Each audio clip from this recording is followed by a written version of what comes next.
Hello and good afternoon, everyone. Welcome to this week's second episode of course, the Xbox Factor podcast. I am your host, Mr. Boomstick XL, and we have an outstanding show ready for you here today. We're going to be talking Halo. We're going to be talking Casey Hudson's new studio and why I think Phil Spencer should make the call, lock up that IP to an exclusive, and help them fund his new game. Apparently, it's going to be something special, and it's Casey Hudson. I mean, my God, if you don't know the name, I'll break it down for you on exactly who that is. And plus, we're going to be talking some Ninja Theory, folks. Ninja Theory, if you don't know, has an incredible catalog of IP that I'd like to see come back. And we're going to be talking about one, specific game that has been making the rounds with a few people in the socials, and we'll be talking about that. But let's get into introductions first, and then we're going to start right into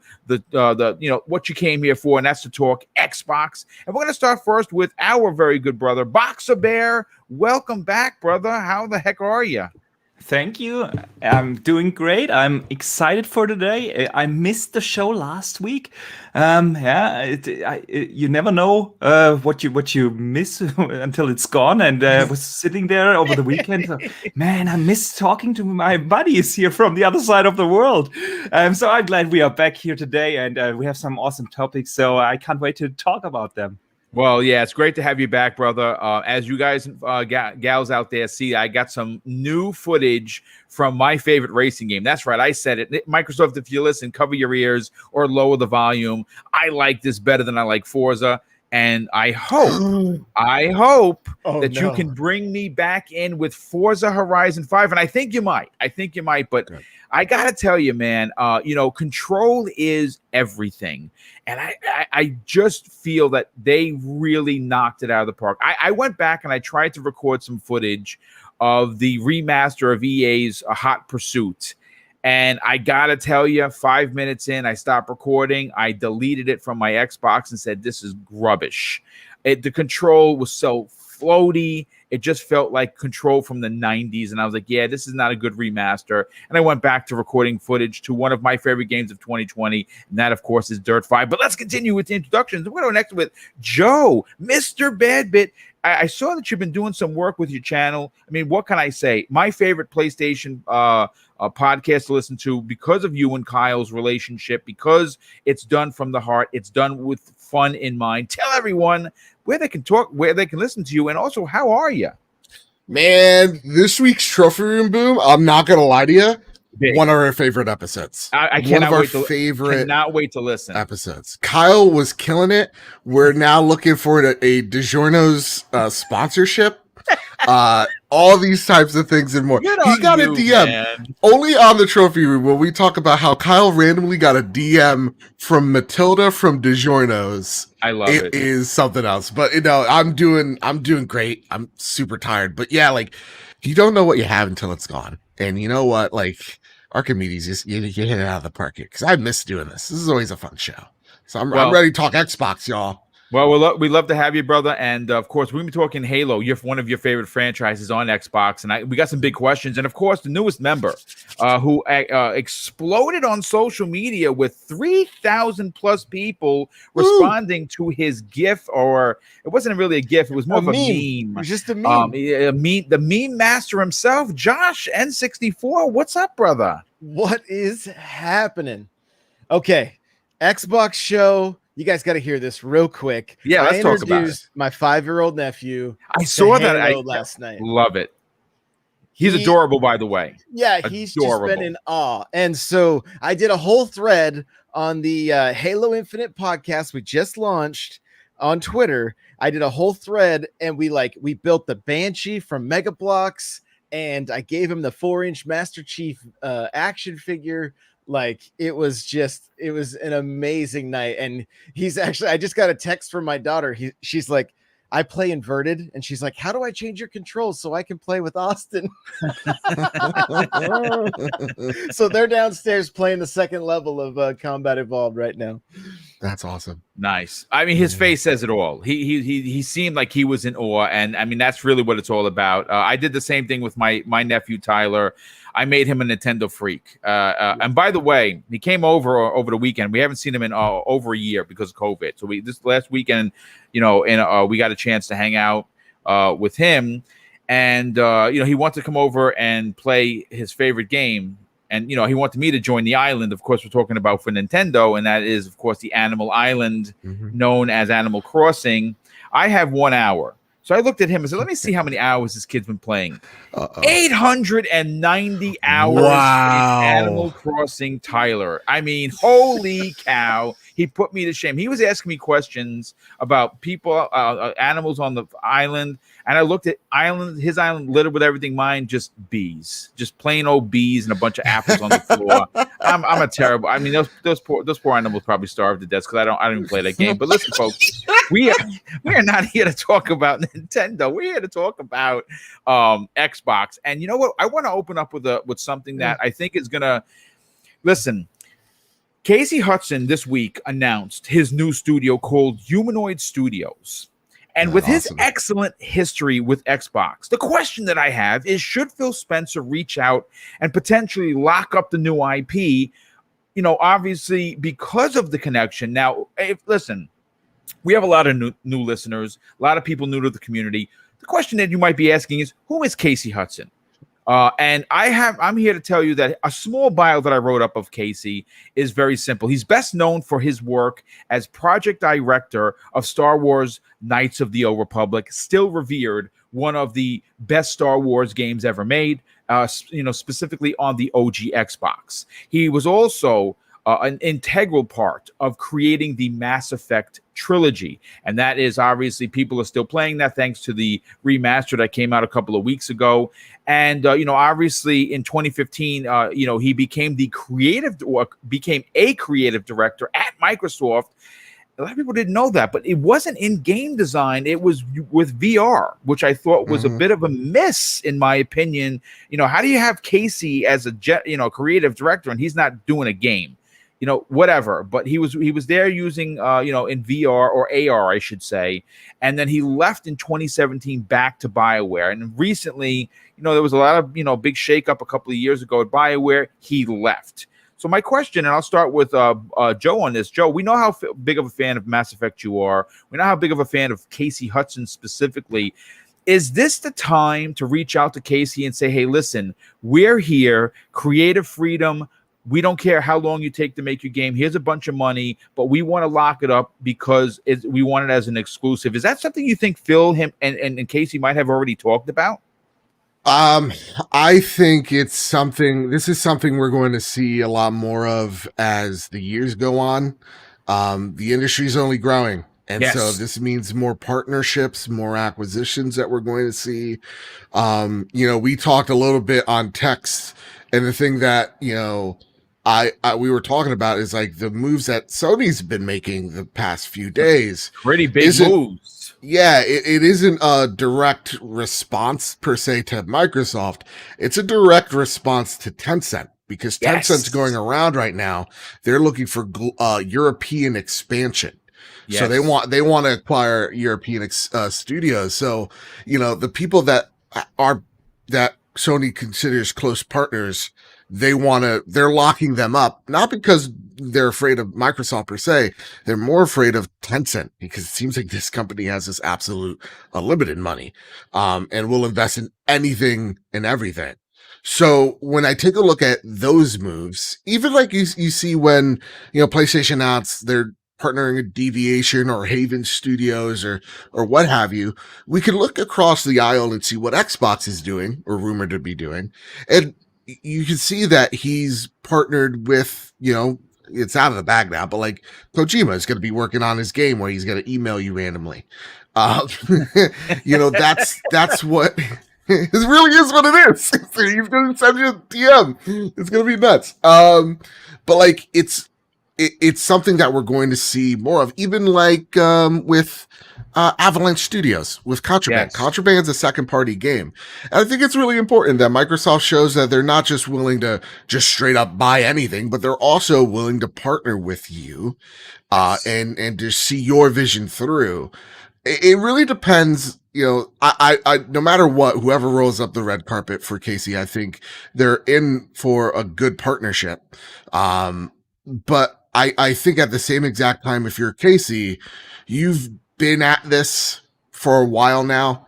And I think you're going to actually even see this more so with more bigger named producers and directors, the such of like Casey, where you're big enough that you know that you could sell whatever project you want. You're not going to make an indie game. You're going to make a quasi AAA title. Yes. And I think really games like Death Stranding and Kojima really has hit that door wide open going, hey, my name's a brand. You want this brand because it gives you X, Y, and Z. So I think if I'm Casey, I'm not necessarily looking to be bought out because I've worked under people for a very, I don't necessarily think very long time. Yeah, see, my opinion is not so much to get him to be locked up, you know, like by the studio. I don't think they should. What my suggestion was, because it's Casey Hudson, because he has such an esteemed background. Maybe you take a look. Maybe he invites Phil over. He takes a look at, you know, I mean, obviously they're in super pre-production. Oh, absolutely. That you say, hey, listen, this is my vision. I want an open world space opera. Maybe he's looking to reinvent the wheel with Mass Effect. You know what I'm saying? You never know. Potential successor to what they're doing over at BioWare, or maybe it's something totally new. But I just because of his stature, I think locking him up for an exclusive, not so much an all-out buy, just get him to say, hey, listen, I'm going to launch this exclusively on Xbox. Yeah, and I think that would be such an awesome move by Microsoft. Is just like, hey man, we see that you're making something new. That's great. What is it? What's your project? What's your plan? And let's help fund it. Yes. Because I think, you know, I love this tweet the other day of like seeing, again, I run a PlayStation podcast, so this is where I'm going to draw my comparisons. But like a lot of people are like, so these partnerships that PlayStation's doing, it seems like if the partnership works out, they'll either deepen that relationship or they'll acquire you like a house mark. Yes. And it'd be really cool to see Xbox incubate studios, partner with them, tie them to the ecosystem without necessarily throwing the big check their way, and go, this worked out. Okay, join us, and do things that way. I love that, because what you're essentially doing is you're incubating small teams. You're making them without making them, essentially. Yes. And you're funding that creativity. And if it works out, awesome. Let's make a franchise out of this. Let's be a part of the team. And if it doesn't, you guys can shake hands and part ways, or work on something else that maybe will pan out. So the sky's the limit for Casey Hudson. He got a lot of crap for Anthem, but he walked into it, and I think his eyes were, well, he didn't walk into it. He created it, walked away from it, walked back into it. So I think his eyes were a little bit too big for his stomach. I think you can see that, hopefully, and he's a smarter man than us, he's probably looked at the things that have worked for him, the things that didn't work for him, and measure his ambition with the cost. So I'm excited, man. This is awesome to see more known names break away from big publishers and say, you know what, I'm doing something different. I'm doing stuff on my own now. Yeah. Absolutely. That's a fantastic point. Boxer Bear, let's get your opinion on this. You know, Casey Hudson, again, his history is obviously Star Wars and Mass Effect. That is a genre that he knows well. He has produced and been a part of teams that have made games that still are revered as classics. And a perfect example, I mean, I haven't seen the numbers of what Mass Effect Legendary Edition sold, but I can almost guarantee you that if it's not in the top 10, I would literally, I'd fall off my chair. I think that, everyone loves Mass Effect. They are doing another one and we don't know how that's going to turn out, but we can only hope. But Casey Hudson does bring a significant amount of eyes to his whatever project he's going to make. Do you think that maybe Microsoft might want to partner with him on this project and potentially lock up an exclusive just because it is Casey Hudson, because he has a storied history with Microsoft? Oh, it would be pretty cool. I mean, there's a lot to this question, and Joe already mentioned a couple of things. Casey is probably not going to do a smaller budget game. He's probably trying to aim for a AAA production. So yes, he will need some sort of funding. And you don't usually get bought right away. You have to earn your name, even though Casey already has a name, but he has to somehow prove that he can work and lead a studio on his own before he becomes part of an acquisition discussion. So it's partnering for him, and Sony has been doing that recently quite often. I mean, the Jade Raymond studio. Yes. And I'm looking forward to what she's going to bring to the table. She's an incredible talent. Exactly. She's an incredible talent. She did the exact same thing. Kojima was brought up. I still think Casey Hudson made way better games than Kojima, but that's just my personal opinion. And we've seen it recently with, I'm blanking on the name now, Joe. You can help me out. The two dudes that worked on Call of Duty that founded their studio that was announced during the Jeff Keighley Summer Game Fest show. The Deviation guys, yeah. Deviation, thank you. Exactly. So that's all the same thing, yeah? Where a well-known game developer decided... Could I just say something a little bit breaking? Please. I'm sorry. Totally off topic, but I an immense joy I just saw. This comes from Colin Moriarty. Absolutely thrilled to welcome Lord Cognito to the Last Stand family. Yes. He will be co-hosting Defining Duke, an Xbox podcast, and Defining Duke Ultimate along. God damn it. That's some job, Lord Cognito. That's everybody awesome. Right now, go out there at Lord Cognito. The man is just one of the, if not the nicest dudes you can ever meet. Absolutely. Fantastic. Absolutely. I'm sorry. Now, normally, my heart is full. I would fall off my chair, but guys, I hate to say this. I kind of knew about this a week ago. I just couldn't say anything. So sorry about that. Me and Lord Cognito, we talk daily. That's my brother from another. And that's right. A big congratulations to him. This is Defining Duke is a podcast that is viewed by many, many eyes and ears. And Lord Cognito, this is a long time coming. The guy's been in this business for a very long time. And I honestly could not be. I mean, both Mrs. Boomstick and I have already expressed our congratulations to him privately, but I'll say it publicly. I could not say I'm more proud of another man than I am of him. He has paved his way into all of his own success by really just grinding. And YouTube is hard, folks. We come on here, we have we're laughing, we're joking, we're smiling. There, you never know if it's going to work. You know what I'm saying? There are millions of content creators. Some are, next level. Some are, new to the game. And there are a lot of middle ground, creators. And it's hard to get traction here, folks. And we have seen the Iron Lords just explode in the last 12 months, and it's well deserved. So congratulations and thanks for letting us know about that, Joe. But please, by all means, Boxer Bear, continue with what we're talking about, and that's Casey Hudson. Yeah, first I also want to say congratulations to our Lord Cognito. He's really such a nice guy. He does a lot of work behind the scenes as well, helps smaller content creators out. He helped me out when I started my channel, and even now sometimes we just chat and he gives me advice and we talk, and he's just an awesome dude, and I'm really happy for him, and big congratulations. That's a real great achievement here.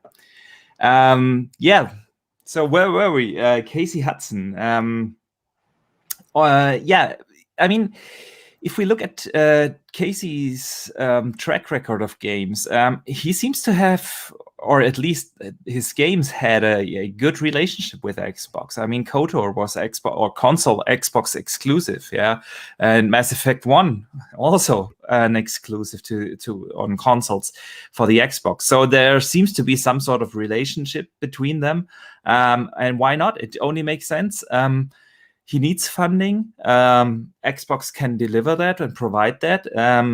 So why not partner up? I'd love to see it. His games were awesome. I mean, the Mass Effect trilogy is probably the best trilogy ever made. It's an incredible game, and I've said it before. KOTOR is one of my all-time favorites. I play that game once a year, every time around Christmas. I play through KOTOR 1. So I play through it like 15 times now or something like that. I just love it. And yeah, it would be awesome to see him partner up with Xbox and get proper funding. Yeah, I agree, and I'm hoping that does come true. Like I said, I think Joe's onto something where we're gonna start seeing, because you know what it comes down to. Game business is expensive. It's scary. It's again, it's like content creation. You don't know if it's gonna hit. But I think that there's something to be said that when you have a history like Casey Hudson, and you understand that he still has the drive, he still has the tenacity to bring a new IP with a huge AAA development cost as well as production values. Microsoft has to get in on that, because that is someone you can trust. Like this would be the kind of partnership that you wouldn't have to be going over to the studio on a monthly basis to see whether or not they're using the money properly, like what happened with Platinum Games, for instance. But Josh, what are your thoughts on Casey Hudson potentially? Again, folks, this is just a conversation. There's no, I don't have a source tells me Casey has teamed up with like Xbox, but I'd like to see it happen. What about you? I think I'm with you guys as far as just I just want to see him well funded, right? That's first and foremost. And you have other means of finding that capital through, you've got smaller publishers that are actually just parts of larger publishers, like Private Division, right? They did like Disintegration and Outer Worlds. That's another option for those these new studios that are popping up with people that have like amazing resumes. At the end of the day, what do we like? What do you think we'll see from Casey? Is it going to be a large space adventure RPG? Like, I know everything is just everything's just brand new right now, and just in the what they just announced like 2 days ago. I think I was doing a little bit of research just a second ago. He's like, it's only been 2 days, but getting, I don't necessarily like. I'm not in the boat that's like Xbox needs to buy everybody, right? Not by any means. And the most important thing is just seeing them getting the funding to get out the game that they want to make, and that they can make a good a good living while they're doing it. Xbox could definitely offer that, especially when the game ends up on Game Pass. And take, for instance, Disintegration. V1 Interactive, that company folded after that game came out. Yeah, and I quite enjoyed that game, believe it or not. I actually played through it. I beat it. I quite enjoyed it. And you're right. That's a great point. That came from a team that had storied a history in gaming. And yes, they have closed down. Quite the pedigree. And I wonder if that game had come to Game Pass and more people had the chance just to play it, if that would have allowed them to stay open and make the right changes and continue to get their game where it needed to be, to where because the multiplayer shut down almost immediately. Yeah. Right. There was just no, like, you could tell that the lack of a player base and probably the lack of sales, it just didn't last. And so if they had the backing of Game Pass, maybe they would still be here. You know, I don't know, but you know, it's funny you say that because I think that is what, you know, we talk about Game Pass as gamers, right? And I don't know who it was that said it, but not realizing how much money we are saving monthly, yearly with Game Pass. But there's something also to be said to that conversation besides the inherent value. It's the security of getting your game into Game Pass, and I think that based on what we saw from from Outriders, that I think set the bar for companies to say, hey, people are still buying our game while it's in Game Pass because they're getting a 10 or 20% discount. And I mean, think about it. Outriders was number 2 on Xbox Live for sales, and it's in Game Pass. So I think that you're onto something with that. And I think smaller companies or newer development houses, much like what Casey Hudson is doing, may look at the other side and say, hey, listen, they're going to drop a bag of money for us to put our game in here, and they may even help fund it a little bit because Microsoft is good like that when they have something that they think is going to make money for them in the long run. I think you're onto something there, Josh. It really boils down to just seeing giving these studios the chance they need, right? Yeah. Giving them the chance, and it's not about having the Xbox exclusive. It's not about that. And look, Outriders wasn't, but it was, and that's the beauty of it. It doesn't necessarily have to be picked up by Xbox. They can just have their game on Game Pass, and that's true. That right there also really works. And I love that Microsoft is doing this because it is going to allow studios to flourish better. And Phil said that they're making money with Game Pass, so it's a win-win for everybody at this point. Yeah, there's no doubt about that. I mean, I know there are a lot of people in the chat that have been asking whether or not we're going to get into what Phil had to say during the IGN podcast. We're not going to so much talk about that because what I want to do is I'm saving that for Monday. We have a big panel of people coming on that have a lot of big opinions, and I want to kind of hold that because I want to break it down into what he said because it's what Phil had to say regarding his career at Xbox. It doesn't look like he's going to be retiring anytime soon. I'm happy about that. He specifically said that the numbers of Game Pass are extremely surprising, and so I want to talk about that. So we'll definitely get into those on Monday's new episode of Primetime Gaming. But I definitely want to maybe I can squeeze in some self-advertisement here. I just uploaded a video about an hour ago covering exactly that. So if you want to shorten the wait for the Monday podcast, definitely check that out. Nice. Yeah, he just put up a video. Definitely check that out. Good work from Archimedes as always. But I definitely want to get into the second topic. But before I do, folks, I got to catch up with some of these super chats. Once again, the generosity is just pouring in, and I can't thank you enough. Space Davigan drops the first one of the day for $5 and says, I bet Sony is drooling for a new studio potential. Xbox needs to lock that up ASAP. You know what? I mean, they got 4. I mean, again, Arc System Works has not been announced, but it's rumored. Blue Point was accidentally on purpose announced, and then obviously we know that they locked up the Returnal developer, and they made another announcement of a smaller developer. I think Sony's doing what Sony needs to do, and it's what they do best. They are locking up studios, like Joe said, that have a storied history with the company. They are preparing.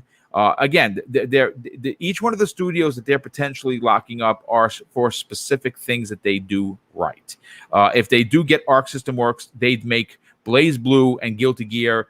They want to be in the fighting genre. There's no doubt about that. Obviously, what could you say about the Returnal developer? I mean, they're just. Maybe you didn't like Returnal. I didn't get it. I'm not buying it till it's $20. I'm not trying to be cheap or nothing, but it's $70 was too much for me. So I'll definitely get it when it's on sale. But I'm very proud of that studio because they've been with Sony since Stardust HD. on the PlayStation 3. So it's good to see that. And you definitely make a point. But I think that even Josh had a good point. Even if it's not technically a quote unquote exclusive, getting it into Game Pass day one might be something that is, beneficial for both. But I do have a couple of smaller super chats. Let me just get to those. Just give me 1 second. Let me find them. We have the Raiden Blade drops an outstanding $2 super chat and says, hello, just arrived. How late am I? Actually, well, you were 12 minutes past, brother, and you are perfect. I don't think you missed too much. You did a little bit. You missed the introductions. That's no big deal.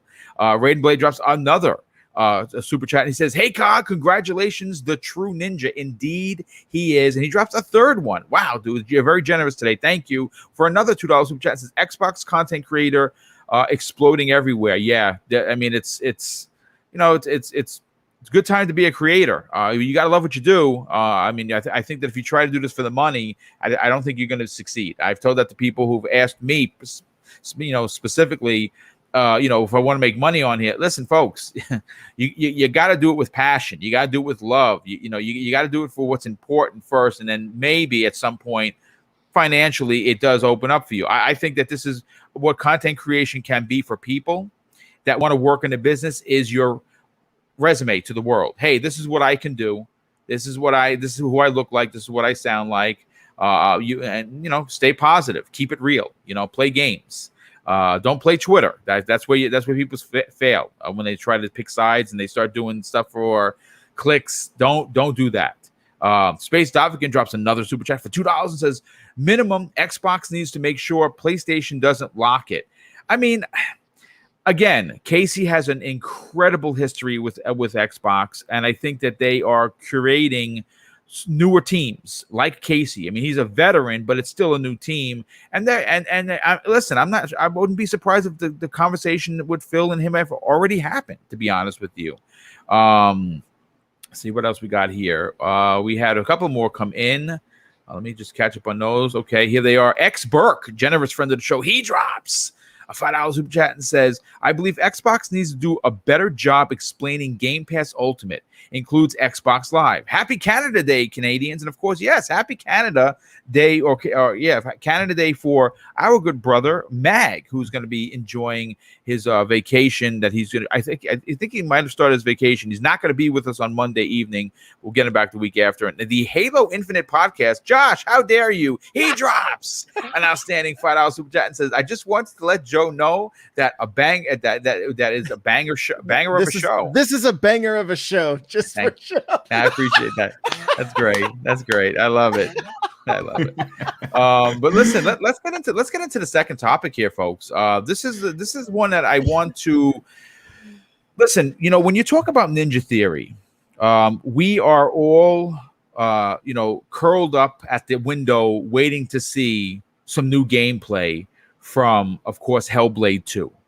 We got a chance to see what the game, what it should look like on the Series X back in 2019 at the Game Awards, where they literally shocked the world. And we know that they're working on the game. We don't know when that game is going to come out. A lot of us are thinking late 2022, potentially early 2023. And I'm in a position right now with Microsoft and their first party that I'm willing to wait for greatness. It's something that we see in PlayStation. There's been games that have been given 3 release dates and they have been delayed every time. And when the game comes out, it's glorious. So I'm in a position to wait on that game. Of course, we're waiting to hear the smaller project and Project Mara, which I think is it's a horror sim. I think it takes a lot of cues from what was going to come out from Kojima. That obviously was canceled. It's going to happen in one flat, so it's probably a very small team that's making it. Cannot wait to see it. But they have a catalog of games that they have made, and one of them is it wasn't an Xbox 360 exclusive. It released on the PlayStation 3, but there are a lot of people in this community asking for this, and I kind of agree with them. And I'm talking about Enslaved Odyssey to the West. Now, this originally released on the PS3 and Xbox 360 way long ago on October 5th of 2010. That game is 11 years old, folks. And I personally would love to see an HD remaster of the original for Xbox, because obviously it would be an exclusive. And I'd like to see a true sequel to the sleeper hit. Now, I love this game. Fantastic story. Did end on a cliffhanger that could potentially open up a sequel. So my question to the panel, my question to the chat, of course, is, do we want to see Ninja Theory bring this highly beloved IP back, or do we want to see them pushing forward and make something new? Archimedes, I'll start with you on this. Did you play Enslaved Odyssey to the West, and would you like to see that come back in a big way? I did play it. I'd love to see it come back, but as a sequel, not as a remake. We got so many of them, and seeing what Ninja Theory is currently working on, to be honest, I want to see that new Hellblade game, Hellblade 2. I want to see Project Mara. I want to do them a sequel to Odyssey, but the remaster wave is really kind of getting a little bit too much for me, to be honest, especially when you consider the fantastic backward compatibility program that Microsoft has. Yeah. With auto HDR, frame rate boosts, and an increase in resolution, it's really sometimes hard to justify to make a remake. If so, do a proper remaster, pardon me, I wanted to say remaster. Do a proper remake, like they did it with Mafia, for instance, or something like that. But in the end, Ninja Theory is such a creative studio. I want to see new stuff from them, and not touch on the old ones. And if so, then do, like I said, a sequel. I mean, listen, I agree with you. I see what you're saying about the whole remaster thing. Personally, from a selfish point of view, I would like an HD remaster so I could play through it and get achievements. So that's the you know. But I wouldn't mind playing through it again, even if there were no achievements, because again, I unlocked, I think, a ton of them. But I would like to see them. You know, a lot of these companies, what they do to cultivate interest in a particular IP is they do release these remasters, and obviously, if it sells well, then they consider to do a sequel. Now, they're not the biggest of the studios that Microsoft has under their umbrella first party. They're relatively still small in compared to like someone like 343 or even the Coalition. But I think that this is a game that should receive a remaster, simply to test the waters, see whether people. And this is a beloved IP. This is people. I mean, the reason why I even brought this up. You say, well, boom, how do you come up with these topics? Well, I mean, obviously, sometimes I come up just lying in bed. Topic, creativity, ingenuity. Yeah, that's just to name a few. But the reason why I brought this up, Joe, is because I saw Shinobi. And obviously, we know who he is on Twitter. He was talking about this, and he said himself that he would love to see a sequel or even an HD remaster. And I was like, wow, that'd be a good conversation. Joe, let's get to you on this. This is an IP that saw, I mean, I think tremendous success. It certainly not, maybe it's not commercial success, critical success with the community. I think it did very well in both the PlayStation and Xbox regions. Do you yourself would love to see this make a comeback in a big way? Do you think Odyssey to the West deserves a sequel? I mean, it's beloved. The reason why I think the first thing that I think of when I think of Odyssey to the West is don't buy new games from GameStop that are open, because they're not new. They've been played before. I played Odyssey to the West because of that. And I liked it. I enjoyed it. But with GameStop, you have like a 2-day thing to try out the game, and then you got to bring it back. So I never was able to beat it. It's beloved. So I would love to see Ninja Theory revisit this game, see what they could touch up on. I'm actually on the other side here, Archimedes. I think this is a game you want to reintroduce via a touch up remaster or whatever have you. Like throw it on Game Pass and then throw out a sequel for sure. But yeah, why not? Go for it. Well, you know what? If that's what they want to make, do it. One of my biggest things with any company, not just Nintendo, not just PlayStation, not just Xbox, But of the three, the ones that do it the best are PlayStation and Nintendo, and I'm talking about celebrating their catalog of IPs. They do it so well. They celebrate. They. I mean, we've seen. I mean, listen, though, Blue Point is. I mean, I don't know if they were purchased to make a new IP. I'd love to see that, but their foray is making old IPs look freaking incredible. So I think that's a good reason why Sony picked them up, because again, they've worked with them almost exclusively.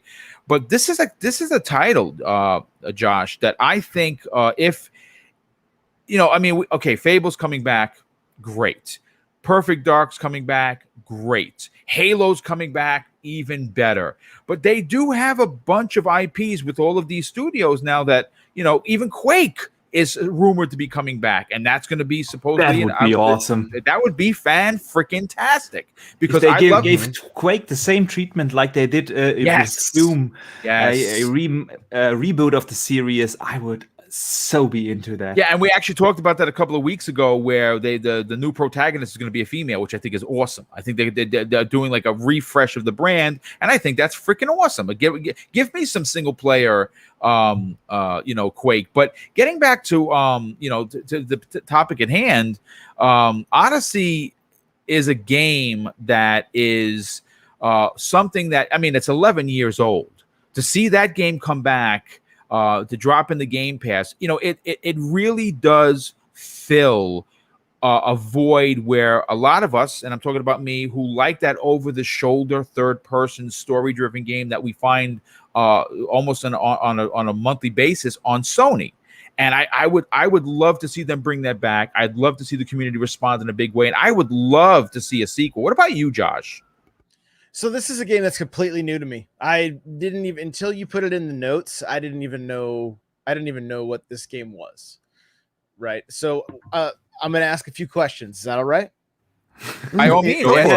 Shoot. Is it I'm assuming 360 title from the looks of it? OG. Yes. Okay. And so, I mean, and it looks like it's a little bit of a like it's action adventure, but kind of a beat 'em up in the style of like Devil May Cry and pretty much, yes. Ninja Gaiden. Yes. Yeah. So I'm just not sure. Like, one, yes, get something like this. I like the thought of just getting it onto Game Pass so that it's there and available, right? Now that it's theirs. If it really was kind of a like if it has kind of a cult following or whatever, for me at this point, like even though I'm new to the series, just looking at it, I would love to see what they could do now, right? Like what would they do with this? It would potentially be as gorgeous as what they're doing with Hellblade 2. Like that's why I'm so insistent of them bringing this IP back. Even if they wanted just to reboot the IP and not make an actual sequel, I would be okay with that, because the character and the story, it was fantastic. From looking at the little bit of the gameplay that I'm checking out right now, and some of the photos, it and I haven't played Horizon, right? But seeing like the jungle and the mechanical monsters and everything, I'm kind of getting some vibes from that. And I think it would be great if something like this could really be fleshed out and be competition for Horizon, right? Like, you know how, I mean, Fable is their attempt at Zelda. You know what I mean? Like, yes. So I want to see Xbox put out titles that people are like, they're so excited to play, right? And maybe this is one of those IPs that could be refreshed, and with the pedigree of Ninja Theory, just like it could be something amazing. So I'm all about it. I'm all about it, especially like you said, if there's a cult following there. Like, it's just not one that was ever on my radar, but it's also not, which is kind of surprising because I loved those style of games back in the 360 era, Ninja Gaiden and Ninja Gaiden 2. Like, I loved it. Devil May Cry. I I think Bayonetta was even on the 360. Yes. I love those kind of games. So this one just completely I didn't, it was off my radar, but yeah, I'm there with you, especially listening to you talk about it, just how excited you sound. Like, bring it back, baby. Let's get it back. Yeah, I mean, again, it's one of those games that listen, during that interview, and again, I'm not going to get into specifics. We're saving it for Monday, but Phil Spencer, specifically talked about the catalog, and he knows that there are holes. They still have some holes. I mean, obviously, the racing genre, yeah, it's no problem. Hopefully, the Halo world comes back big, and in first-person shooters, it shows up in a big way. Obviously, when you talk about third-person, story-driven, over-the-shoulder games, you can think about Gears. But I would love to see them come with more of those types of titles that you find on Sony. And I think that Ninja Theory they have the know-how to add a AAA production value with only 20 to 40 people making a game. I mean, that's a perfect example is go play Hellblade 1 right now, and you will be amazed on how gorgeous that game is, right? Obviously, Hellblade 2 is going to be an epic adventure for sure. So to see them come back with another one, I think it'd be really good for the brand. And I honestly, I hope that someone from Ninja Theory is listening, because I'm not the first person to speak about this. There have been many people in the industry that have been asking for a sequel to this particular game. As I just crashed into the wall like a lunatic. With all the news with AT&T and Warner Brothers, everything that's kind of happening. Let's just speculate for a second. But what if the teams behind Arkham Knight and Shadow of Mordor were able to work on a new Enslaved game that would be pretty ridiculous, to be honest with you. And as a matter of fact, listen, folks, I know that we don't have it in the show to talk about acquisitions. I talked about it on Monday's Primetime Gaming. Again, I have been very, very the trust that was shown to me is I can't even comment, but I was shown specifically something that alluded to the fact that both TT Games and NetherRealm Studios are in play for an acquisition. Now, I don't know if this is something. I mean, there was a big announcement yesterday with an AT&T a Microsoft merger regarding Azure and how they're gonna produce 5G on their using Azure. But there's also something that if you read between the lines, there may be a relationship there. Remember, 12 months ago, we heard that AT&T was in the process of selling off their gaming division, right? And of course, we heard the EAs, we heard the Activisions, we heard the 2Ks, and then of course the big boy, the group stepped up, Microsoft, and they took front and center in that conversation. And then out of nowhere, it was pulled back, saying, "Hey, folks, yeah, you know what? We're gonna just hold on to our stuff. We're not looking to do anything." That sounds really familiar. If you don't remember what was said about Bethesda being purchased, remember that? They were like, "No, yeah, we're not being purchased. No, that we're kind of going to do our own thing." And it turns out that Microsoft had already made the deal, and we didn't know about that deal for another 12 months. Now, I'm not saying, please don't quote me. At least I don't have the following like a Jeff Grubb that someone's going to run with what I said and go to like a VGC or someone and say, "That boomstick guy, yeah, he said this." I don't have the status quo like that. But I will say that it could potentially be, listen, the relationship between AT&T and Microsoft is there. Okay. We know that they are $1 billion, and I'm not saying just $1 billion, many billions of dollars in debt. And right now they want to get out of the gaming business. We saw that they sold that Golf Clash, I believe it is, to EA for $1.4 billion. They overpaid for that. There's no doubt about it. Joe, you made a good point about Tencent. Microsoft is keeping a keen eye on what Tencent is doing, and so is everyone for that matter. And this would be an acquisition. And my folks, again, we're going back into the time machine here. We remember, and I remember specifically, that there were several people that I trust in this industry that said that the next Microsoft acquisition was going to be potentially as big as Bethesda. Well, I mean, what would be as big as Bethesda? I thought that could be something like a TikTok, which fell through, or a Discord that fell through. Microsoft wants to spend some money, and I don't know about you folks, but all I can say is that if they added 4 studios that included Avalanche, Rocksteady, NetherRealm, and TT Games, filling the void that Phil Spencer just talked about the family-friendly thing. If you could say, hey, listen, folks, we just dropped all 20 Lego games into Game Pass, go crazy, and you added those studios to your already stout 23 studios, my God, you're talking about really making an impact. And to your point, Josh, what do you do with it, Rocksteady? I know what I would do if I'm Phil Spencer. I'm going to put on the Phil Spencer pants for a second. I go to Marvel, and Disney, who just did a deal to get Pirates of the Caribbean in CFDs, and say, listen, we want X character that's not Spider-Man, and this is who's going to develop it, but it's got to be an exclusive. You know what? Here's the bag of money. And they exchange handshakes and big bags of money, because obviously Spider-Man's locked up with Sony, right?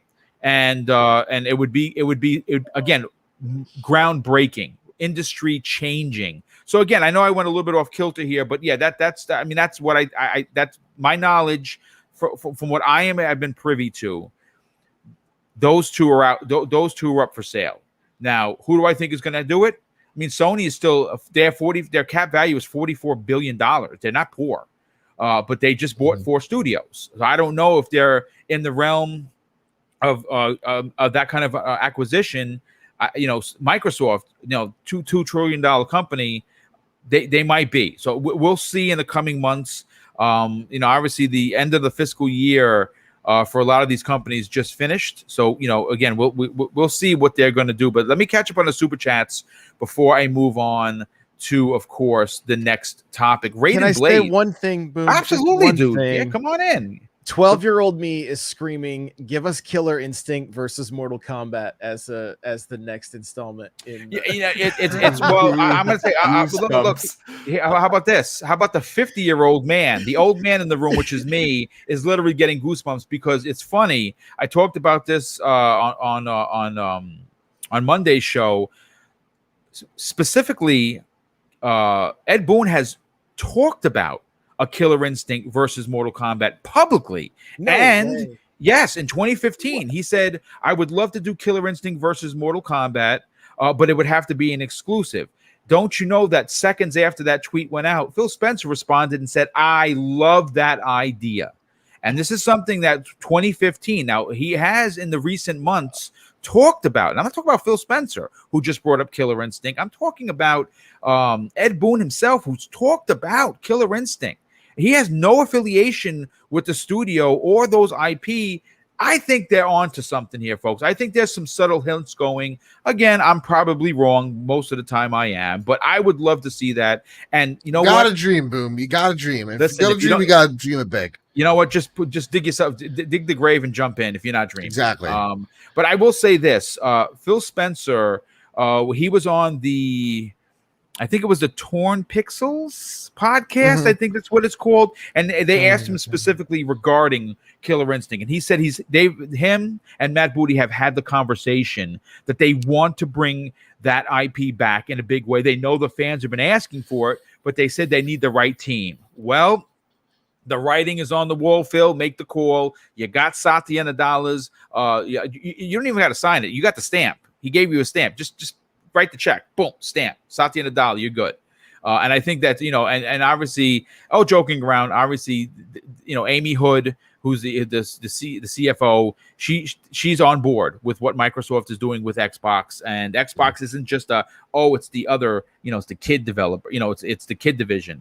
No, they're a part of Microsoft in a big way, and that's because it's making money. But again, let me just continue with the super chats and we'll get into topic number 3.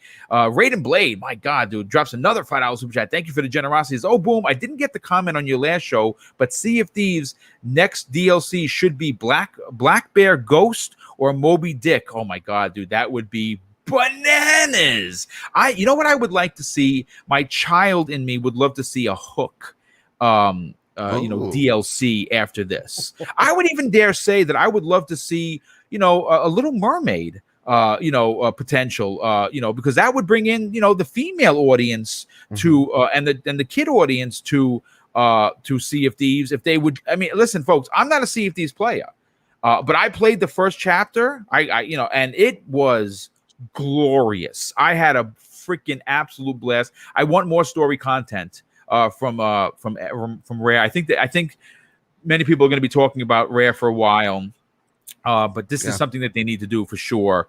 But yeah, I agree with you right there. We had another super chat come in from. Let me see where they are because there's been a few of them. Okay, let's see. Okay, that's Arnie F. Sorry about that, folks. Okay, yeah. Wow, Raiden Blade, you're dropping the coin today, brother. I cannot thank you enough. He drops another outstanding $5 super chat and says, "Boom, Jess Darby just said Blue Point is remaining independent." Yeah, I've seen that today. Is it possible SIE Japan did? Oops. What? Joe, you're gonna have to investigate this while I continue with these super chats because investigating as we speak. I've seen it today on Twitter. What happened is that Bluepoint changed their Twitter description, and they emphasized that they are or remain an independent and self-funded studio. And they added that phrase to their Twitter description, and with that, everyone is now saying, they want to be independent. Wow.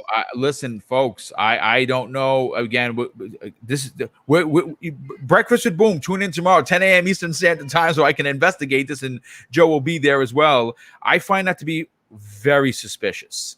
Obviously, because Sony of Japan tweeted what they tweeted, and I don't think you make that mistake. I don't know what happened, folks, but we will update you tomorrow as we learn more, and obviously we do the research on this. But the Arnie F, thanks so much for being here, brother, and thank you for the generosity. He says a NetherRealm purchase would also include Spy Hunter, Primal Rage, yes, Pit Fighter, and Mortal Kombat and Rampage. Dude, I did not know that, but I tell you something right now. I'm a big old nerd when it comes to dinosaurs. Give me a new Primal Rage, people, and let the Coalition do it. I don't know what to tell you, but I'm all good for that. But yeah, he drops a $5 super chat. Thank you for the generosity, my brother. A Bay Area drops a $5 super chat, and he says, "What's up, panel? I want Ninja Theory to make a reboot of Castlevania." Oh my God! Yes, please. Times 10. Come on, Phil, make it happen. Hit that like button. Yeah, thanks so much for that, brother. Raiden Blade, my God. He says Microsoft has 20. I think this should be you have 250 billion in cash to spend because you keep dropping super chats. Thank you for that, brother. He says Microsoft has 250 billion in cash to spend. That is true. They are looking to spend, and he drops another one. My God, I'm just so humbled. Boom, X-Men exclusive for Xbox. Enter X. Look here, I'm gonna do this for you right now. It's 15 X's because yes, please. There you go. I'm definitely down for that. And he drops DeAndre Banks, generous friend of the show. He drops a $2 super chat and says, "It is amazing to see Microsoft fully invest in Xbox." Yeah, it's a long time coming. We had a lot of years where the wrong people were in charge. The Donnie D's and the what the hell's the other guy's name? Something Meyer. Anyway, his name is forgotten, so that's obviously he's not important. So yeah, he's definitely. And Skate Liddies drops a very generous $5 super chat. Says, "Great show, Boom. I haven't heard your thoughts on Konami partnership with Bloober Team, Silent Hill incoming." Folks, that is a topic we're going to be talking about. Let me look at my notes because that potentially could be what is next. Let me see. What do we got here? You know what? Let's talk about that for a second. Here we go. Okay, we got Halo to get to, and we also have Okay, yeah, you know what? I got it in front of me, folks. Listen, we're going to get to topic number 3. We have a big show for you, man. So just stand by because the Halo talk is coming. No, Joe can't wait for that. This is a topic that has me very excited for a lot of reasons. And we had confirmation this week from both Konami and Bloober Team that they have announced a partnership amid Silent Hill leaks. Now, the Medium developer has entered into a strategic cooperation agreement with the publisher known as Konami. And we have new information coming directly from Konami that they are licensing out their IPs in a big way. Now, this new partnership between Silent Hill publisher and the Medium developer will include jointly developing select content and exchanging know-how, according to a statement released by Bloober Team earlier this week. Now, in a separate press release, Konami said it was excited to work with Bloober Team and other highly regarded development partners to produce games from their existing and new IPs. Now, according to people with knowledge of Bloober Team's plans, one of the projects is a Silent Hill game. Now, this is interesting because we heard about this a couple of months ago. Almost, I think this was starting to, really work the lines of social media in the beginning of 2021. But according to the story that I pulled from VGC, they understand that Konami has already outsourced at least one other Silent Hill project to a prominent developer in Japan. And I don't know who that is. Joe, you might be able to answer that. And there could be even more developers working on other of their projects. Now, we have heard, Joe, for a while that there were going to be 2 Silent Hills. One was rumored to be exclusive to PlayStation, which wouldn't be a surprise. And now we hear the Bloober Team one that apparently is a Silent Hill project as well. Now, in the past, Microsoft has funded their work, and that is why you saw games like The Medium, games like Blair Witch become exclusive. Now, they were a year exclusive. They had them first. I don't know if Konami would, if Bloober Team would lock up this, specific Silent Hill exclusive to Xbox. It's one of those partnerships, Joe, that I think that would be beneficial. Not just to say it's in Game Pass, but if you want to play this Silent Hill, you got to come over to Xbox. What are your thoughts on it? And who is the other team in Japan that's working on the other Silent Hill project? It's Kojima. Well, it's not that other team, the Blue something or other. Exactly. They really pooed the bed, bro. I mean, my God. I don't know what the other team in Japan could be. Could it possibly be? Now, boom, let's get crazy here. Could it be Tango? Holy Could be Tango GameWorks? Hello, that's crazy. Yeah. I mean, do something with that Microsoft money, man. You got it. Let's go. Let's do it. Let's make it. You got the guy that he helped or he was a creative director on Resident Evil 4. Yes. Go for it. What an insane mashup that would be. That would actually get me more psyched than Kojima, if I'm being honest. Because we don't know. I mean, everyone just assumes that Tango GameWorks is probably working on a sequel to what's the other horror game that they came out with? The Evil Within. The Evil Within 3, with Evil 1, I did not enjoy as much. Evil Within 2, folks, if you never played it, my God, please play that game. It is fan-freaking-tastic. Best soundtrack in a horror game ever. Yeah, I agree. 100%. Yeah. So for me, it's cool because it goes along with what we've been saying now for about a year. Yeah. Which is Konami's just going to throw their IP out there, let other people make them and profit off of them. And honestly, this is probably the best solution that could have happened. So I'm happy about it. Making games. No, you really don't anymore. I seen people be a little disconnected or lack of excitement out of Bloober Team handling it. That there's some legitimate mixed thoughts about them and their quote unquote track record. I don't know. I've never played Layers of Fear. I haven't played The Medium, so I can't tell you. But honestly, from what I understood, is that they're a good studio. They might not make the game of the year here, but when we take a look at what Silent Hill's track record is, if we're being truthful and honest with ourselves, usually not that high, right? Yes. We got a lot of 5s and 6s in there. Yeah. So even if there's a studio that makes a whole bunch of 7s, that's still a big step up. So again, I'm really happy by this news. I'm excited. More people get to experience Silent Hill maybe for the first time. I know I will. So this is good news all around, honestly. Yeah, no, I absolutely agree with you. I'm very excited to see what Bloober Team could do with a sanctioned, use of the IP in Silent Hill. I mean, it's been quite a while since we've seen a Silent Hill game, and I would love to see come back in a big way. Again, that's just my opinion on that. But good stuff, Joe, as always. And you know what? Good on you for Tango Gameworks. I mean, I didn't even think that. But that would be pretty damn interesting for sure. I mean, and I know, like, the sequel was even more beloved. Like, let's go for it.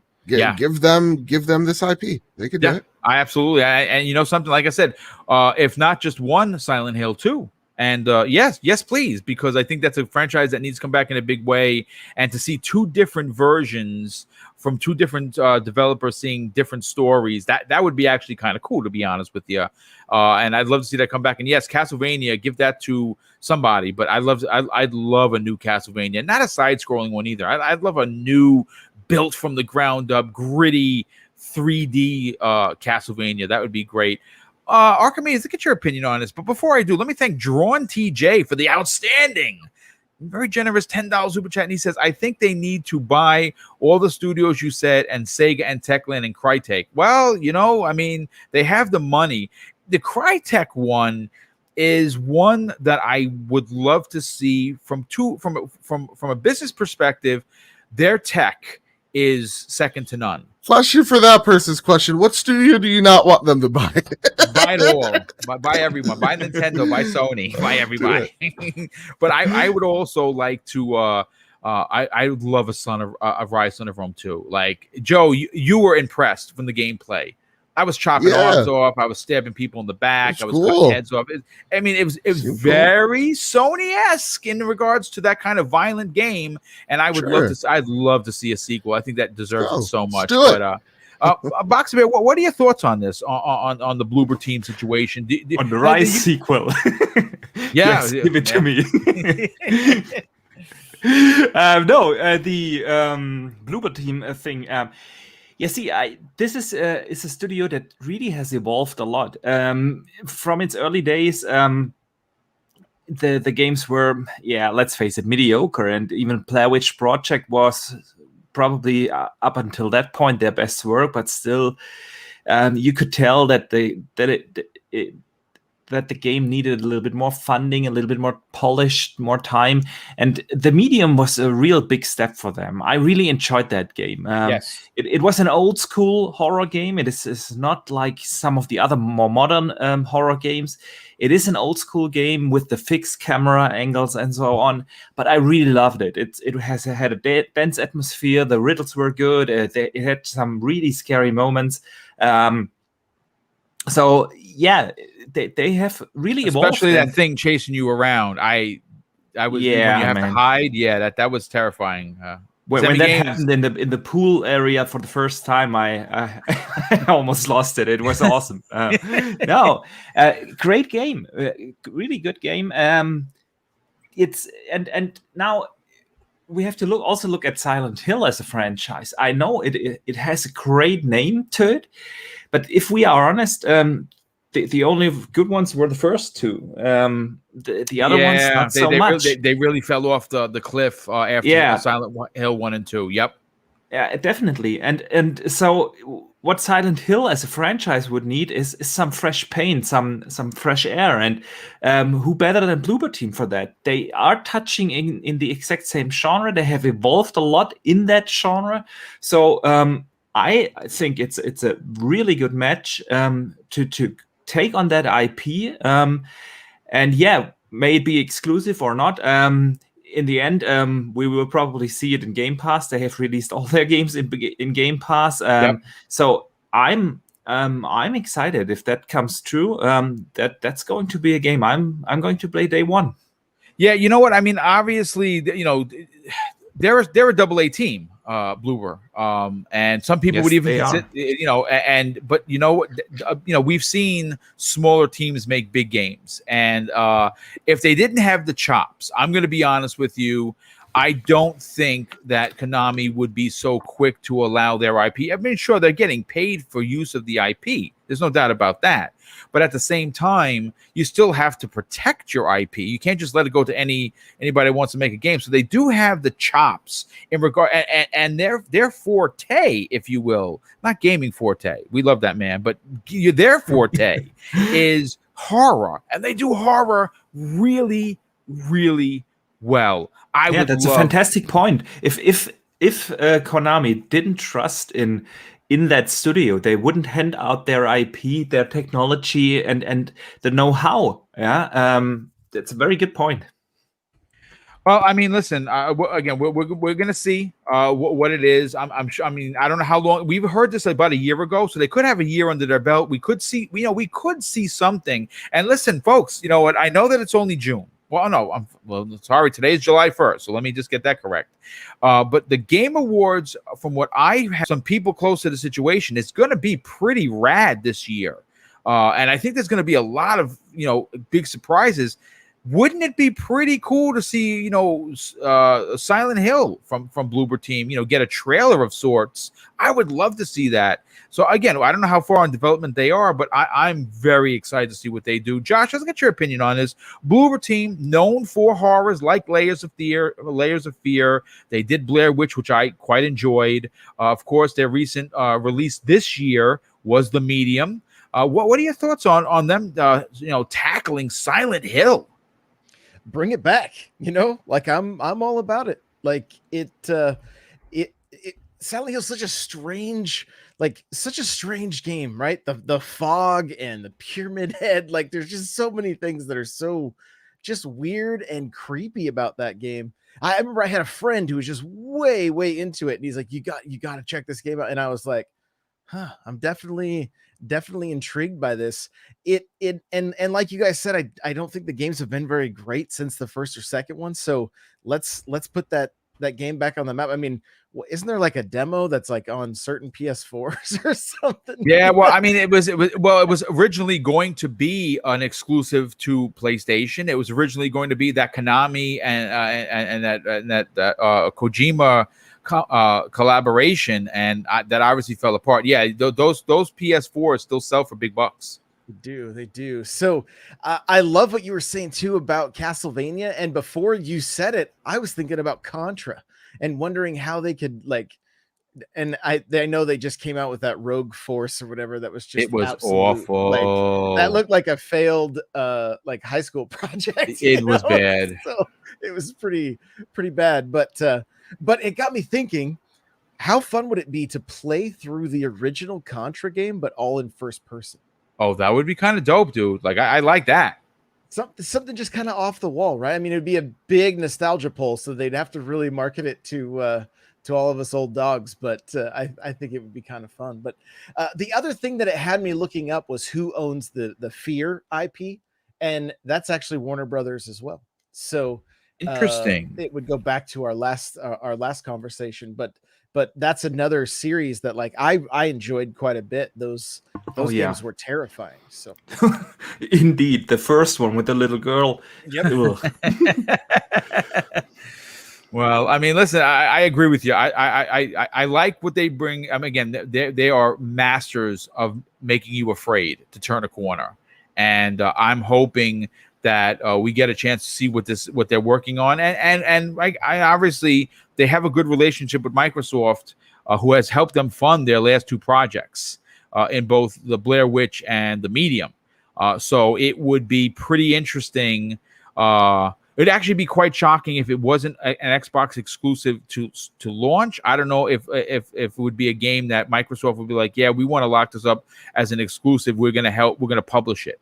But again, I don't know if the publishing rights is going to be through Konami or it's going to be through Bloober or even a third party like a Microsoft. But only time is going to tell. Raiden Blade drops another outstanding $2 super chat and says Tango Games to be as large as 343 Industries in size. I didn't even know that. I thought they were a smaller studio.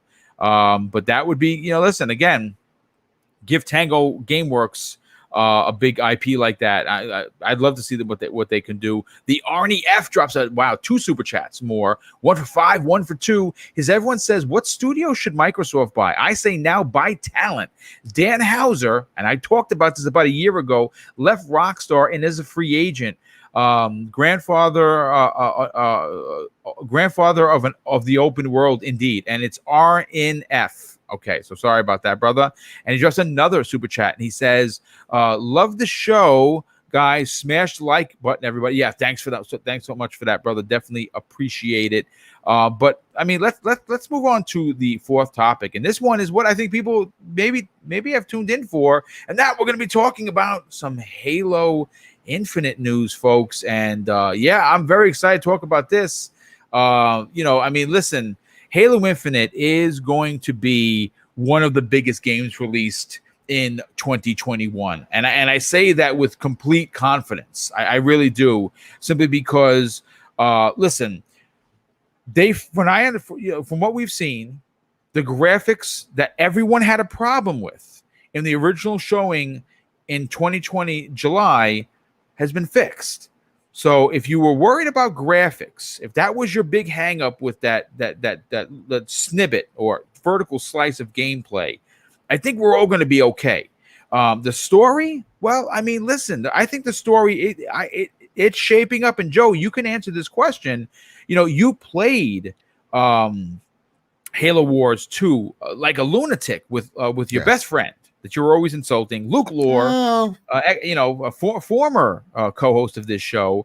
But that story could potentially continue with the Banished and even potentially bring the Flood into the conversation. I think what they're going to be doing over there is awesome. But we have some new information I want to get into before I bring Joe into the conversation. Microsoft confirmed during this month's E3 showcase, Halo Infinite will be released this holiday alongside the free-to-play multiplayer experience. Now, writing on the Halo Waypoint this week, the game's head of creative said Infinite's first multiplayer season will in fact be titled Heroes of Reach. Now, this is a direct quote.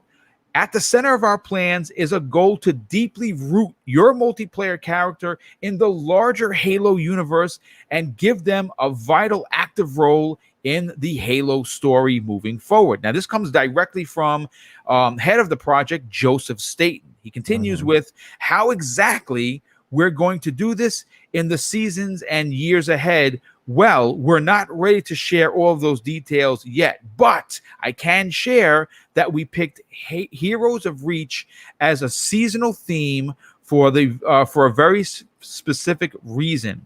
Reach has a rich history.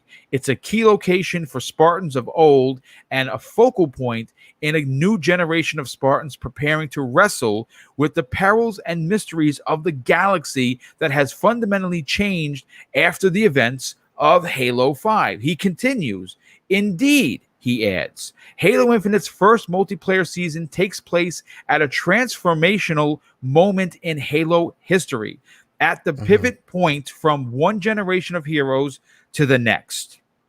In this moment, your multiplayer hero is waiting just off stage, geared up, ready for battle, and ready to spring into action, and their epic story has yet to be told. Now, Halo Infinite's live stream team designer, director Ryan Pardaris also said the plan is to launch new seasons on a quarterly basis. That's every 3 months, folks, introducing fresh gameplay content, events, systems, customizations, and progression for your Spartan. And here is what Ryan had to say. So we decided on roughly 3 months because it gives players a good amount of time to experience and explore the seasonal content without it getting tiresome and without constantly pulling the rug from under our players.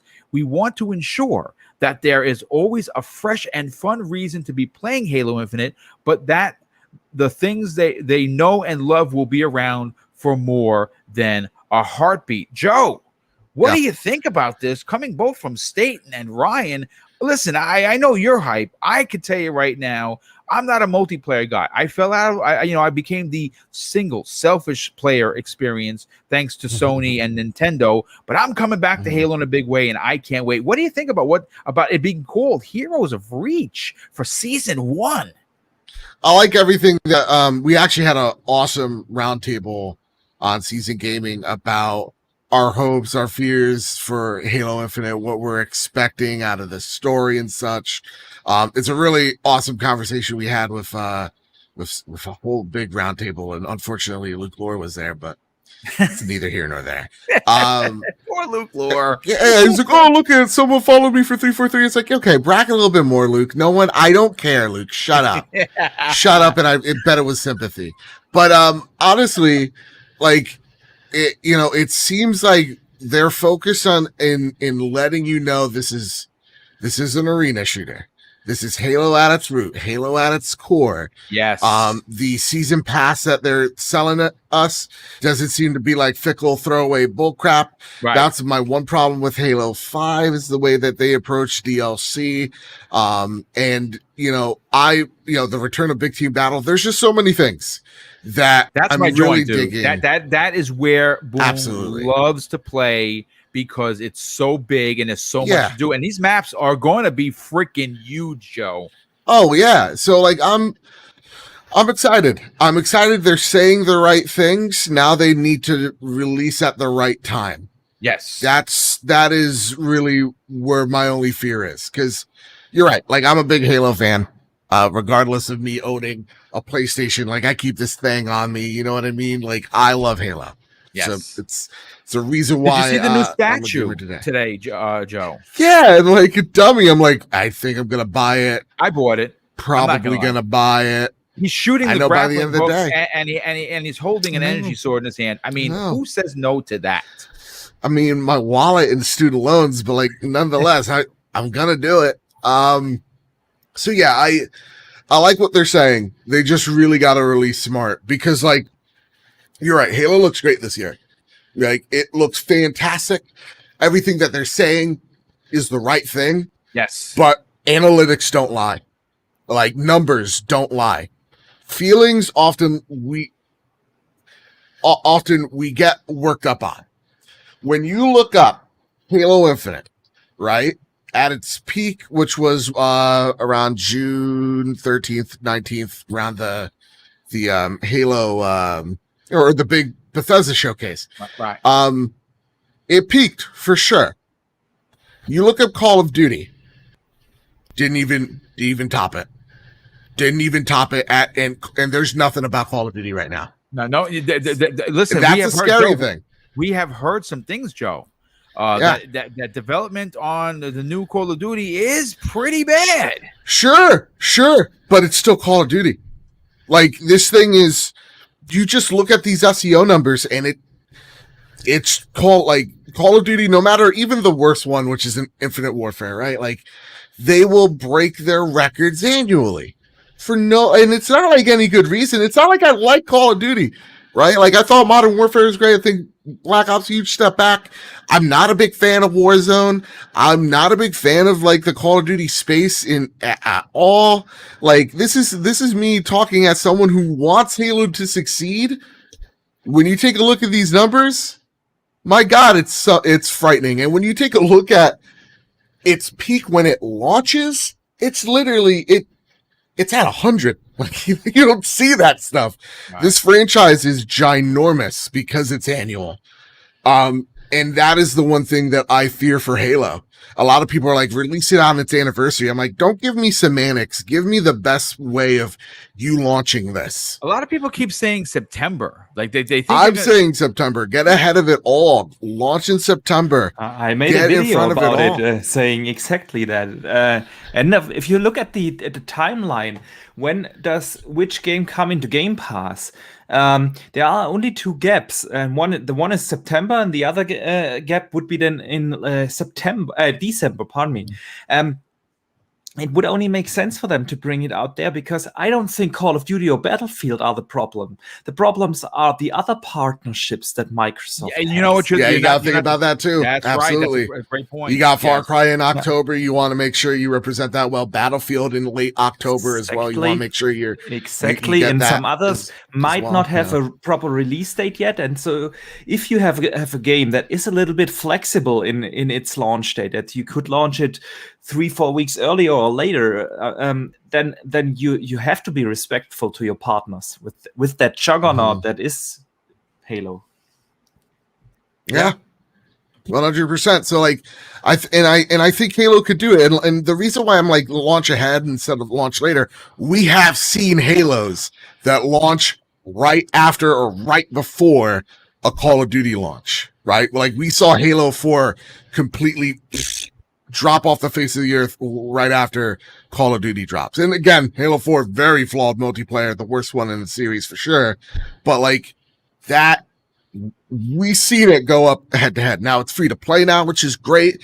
And maybe that changes it, but you want to be alone. I stress this constantly. As the PR person in the room, you want to be alone. You don't want to be crowded with other things happening. You want to own the week. You want to own the 2 weeks. You want to own the month. Yeah. You want this. You don't want anyone else to be in that conversation. You want that hype. You want those Twitch numbers to go through the roof. So I'm really adamant. If it's not September, Boxenberger, I think you're right. It needs to be December. It needs to be alone. Who cares if it misses a Game Awards? It needs to be there and it needs to shine. Because if it's around other games, the conversation then is not on Halo. And it really needs a solid Halo. Well, you know, it's funny because when they announced that, when they announced that Forza Horizon 5 was November, I say, really? Like, really? Because that seemed like that would be like a September or an October thing, and you leave Halo for November unless they're not really saying how far they are along with the game. And like Joe said, you dropped this in September. You have maybe about a 6-week gap between the next big one. And that would be good for Halo. I absolutely agree with you there. I think that would be, have center stage, keep it. I mean, again, I'm a bit of a traditionalist like God Howard. He likes dates. I like dates. I would love November 15th, but do you really launch 2 AAA projects for Xbox exclusives in the same 2-week span in November 9th versus November 15th? That I don't know. No, I don't think so. It's the 2 biggest launches of the year for Xbox, and you don't launch them. You don't want to pigeonhole each other. Yeah, even if they're different, different genres, doesn't matter. Again, you want. I'm very passionate about this. Was when people are like, Joe, you don't know what you're talking about because it's Halo. It's like I get it. I love Halo. I love it. Okay, that guy's a Hispanic in that seat. You can't tell me otherwise. I don't care. I've seen a red-headed Hispanic once. It happens. So, like, to me. This is your game. This is your time to shine. Look at what other companies around you do. They want it to own that moment. It's and especially if you're in holiday, you have a lot of competition. You have a lot of noise. You want to cut through that noise and release smart. This ain't poetry. This is business. Okay, I don't care. I don't want to be poetic and go, it should launch when the day it launched, like the first one launched. Don't give me that shit. Let it launch so that it can get the maximum amount of eyes on that game. Yeah. So do that. Especially considering it's a fantastic point, because if you consider, and I yell because I wanted to succeed, damn it. And I totally agree with you, because the biggest marketing that you can have in these day and ages is viral marketing. It's when people get on social media and talk about it, when they stream on Twitch, when they stream on YouTube, make videos about it. That's the biggest advertisement channel there is out there for video games right now. And if you launch within that crowded window, you will lose that marketing, because then people also start to talk about Call of Duty or Horizon Forbidden West or Far Cry 6 or whatever. They will or want to make sure to have at least 2-3 weeks for themselves. So I'm with Joe here. End of September, very beginning of October, or it's going to be December, because then you own the holidays. If you are coming out, let's say December 15th or something like that, you own the holidays. Halo will be the game that people play when they open up their Xboxes on Christmas Day, when they stay at home for 2 weeks because everything is closed over the vacations. That's another possible release date. Yeah. I can't agree more. You're saying all the right things to me right now, Wagnerberger. Yeah, just be smart about this, because you also don't underestimate. Like, think about streamers. Think about the people that are going to be playing these games. Think about this is not a secret. Most streamers are when a game comes out, like Apex is a great one, like where games will hire streamers to play their games. Yeah. Right? Apex did it when it first launched. Do you not think Call of Duty is going to hand some guy, Dr. Lupo, or whoever else has a PhD that's streaming, like money to go out there and stream Battlefield instead of Call of Duty, or Call of Duty instead of Halo? Do you not think that's going to happen? It's absolutely going to happen. Right. Absolutely is. Nick Burke is always, he said he was playing Warzone, and he's like, if Halo is anything like it used to be, that's all I'm going to be playing. Who's this? That's Hope. Right? I mean, you're talking close to the biggest streamer on Twitch, right? Yeah. One of. And that will be a factor, because he's got all those kids that are watching, that are used to these free-to-play games, and now Halo is going to be one of those options with Apex, Warzone, and Fortnite. Yeah. Well, and that's the scary thing. You just said it, right? Apex, Fortnite, Call of Duty, Warzone. These are established and free they're to play big, games that have and huge also free to audiences. play as well. Yeah, like that. It's something good. We often got to get the love out of the way, because they got a love for a lot of things that aren't popular. I love the Gypsy Kings. Nobody knows who the fuck the fudge the Gypsy Kings are. Like, but I love that band. They're great. And it doesn't stop my love for it. I just know the facts that, like, they probably never coming to America. So, like, that's fine. For Halo, it's like, I love Halo, but I understand where it is right now and has a lot to prove. And it is not as big as what I want it to be. And that's fine. And the way I want it to be bigger and better is by hopefully releasing in a not so crowded thing, and I'm sorry, I almost cussed. I stopped halfway. Yeah, that's okay. No, that's fine. I get passionate. Your passion comes through with cursing. I love it. And from Jersey. Yeah, that's right. You certainly are. Boxy, you want to add anything else to the conversation regarding what they had to say? Because I do have another quote, and this is pretty interesting. This comes directly from Chris Bloom, and he's the lead progression designer. Here's what he had to say, which I thought was pretty interesting. We want players to have cool content, activities, events, and rewards over the course of a season, but we do not want to demand that the players play a ton of hours every week on a season to complete everything. We want players to have fun in Halo, not grind it like it's a job. That is really interesting. Anything you want to add to what Mr. Bloom had to say, or more specifically, what you have to say regarding what they're going to do with Halo Infinite? I mean, from what they say, it sounds exactly how you should approach a multiplayer game.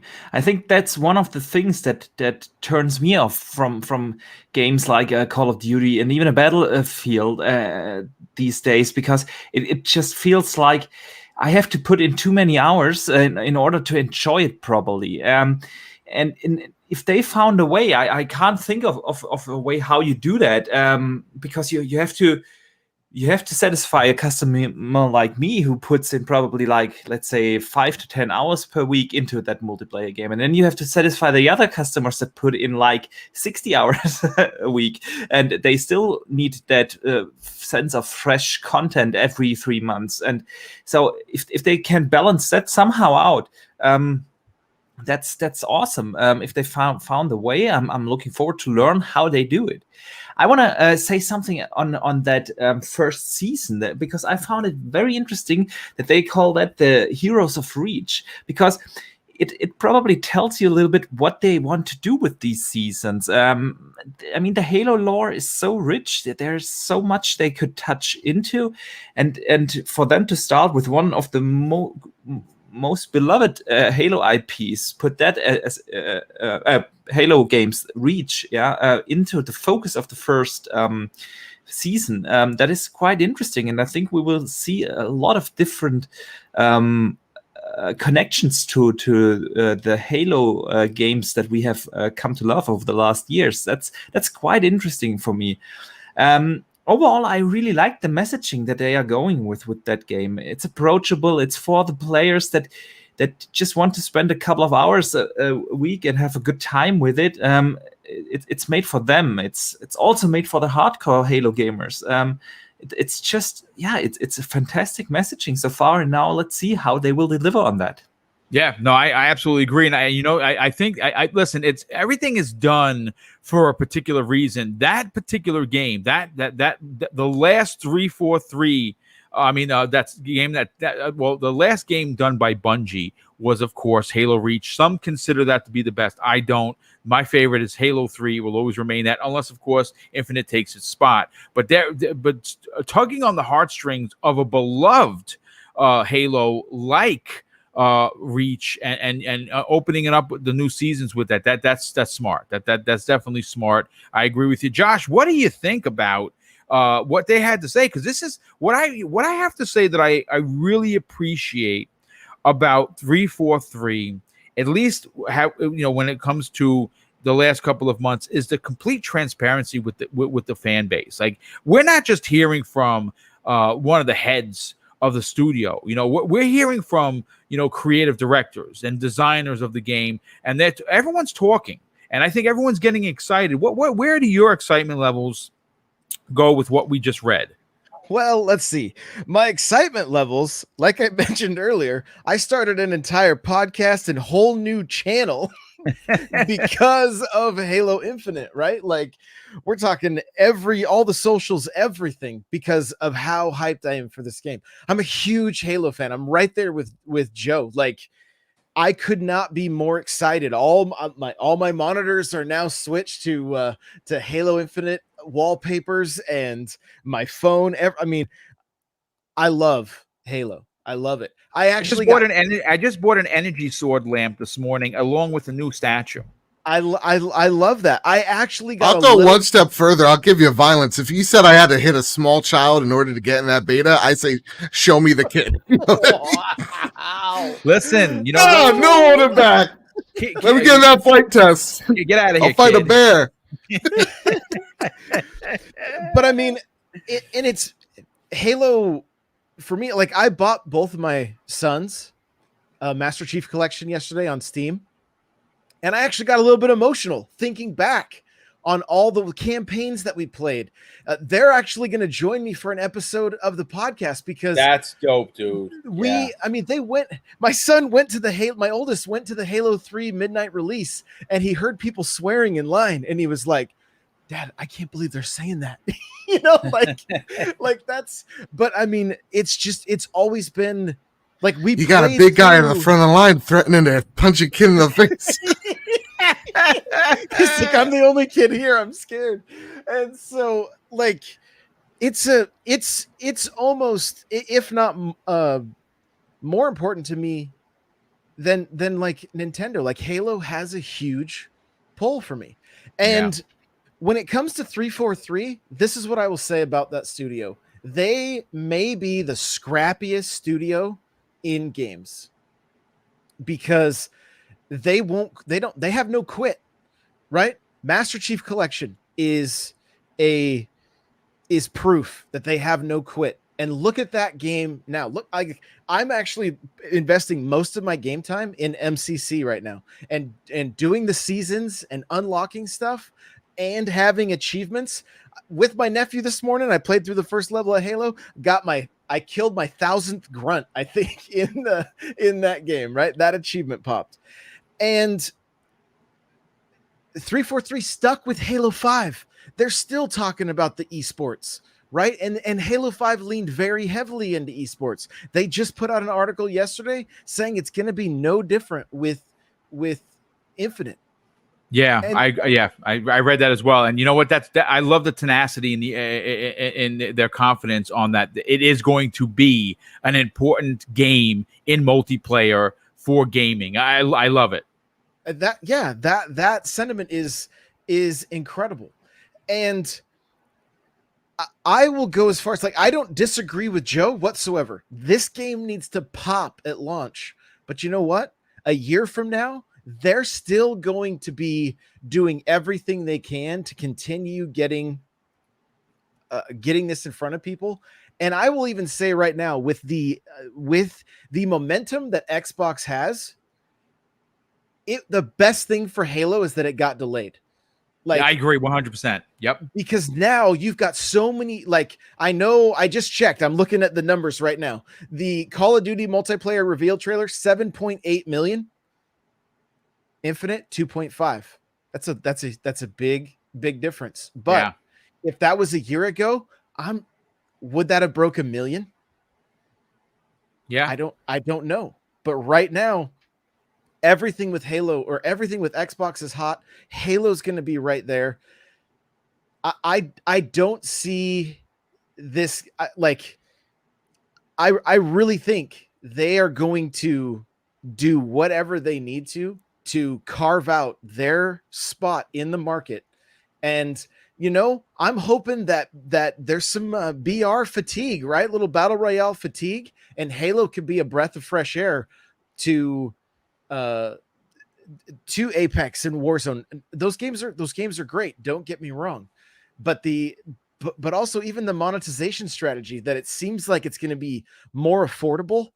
And I feel like that's kind of Xbox just going, yeah, we've got the money that we don't have to continually shove cosmetics down people's throats every day at 5 o'clock. You know what I mean? Like Epic does. Yeah. And so it's 7 o'clock. Sorry. And I mean, if I may add something to that, I think it is a long-term scene. It is a very smart thing to do it this way, because if you, as a gamer, go into a season and you feel like you won't be able to grind it all out, you're not going to invest in the next one. You just don't. You don't think you get your money's worth, and then you just get out of the game. And with that kind of approach that Halo is taking, you really have the chance to come back to the game at any point in time you want, not when the game wants you to come back. Yes. And for a long-term healthy player base, I think that's way better. The only game that I can think of that does exactly that is Destiny, where it's always you can come back at your own pace and do something, play something that you feel like is worth playing, and I think that Halo is really in a good spot to take that approach, and not this forced season like they do it in Apex or Call of Duty or even in Fortnite. Yeah, I really like it. Yeah, I agree. Continue, Josh. I do hope that they blitz this thing on all fronts. Get Nick Mercs, get Dr. Disrespect, get Ninja, get all these people that are Tim the Tapman. Spend that money on these influencers to get Halo on people's minds and get them excited for what, when they see Ninja's career, in my opinion, was built off of the fact that to me, it comes down to a single moment. He built somebody into a box, planted a trap, and it hadn't been done yet in Fortnite. And that's kind of what began watching him go viral and start to build that career that he has or had. Mm-hmm. And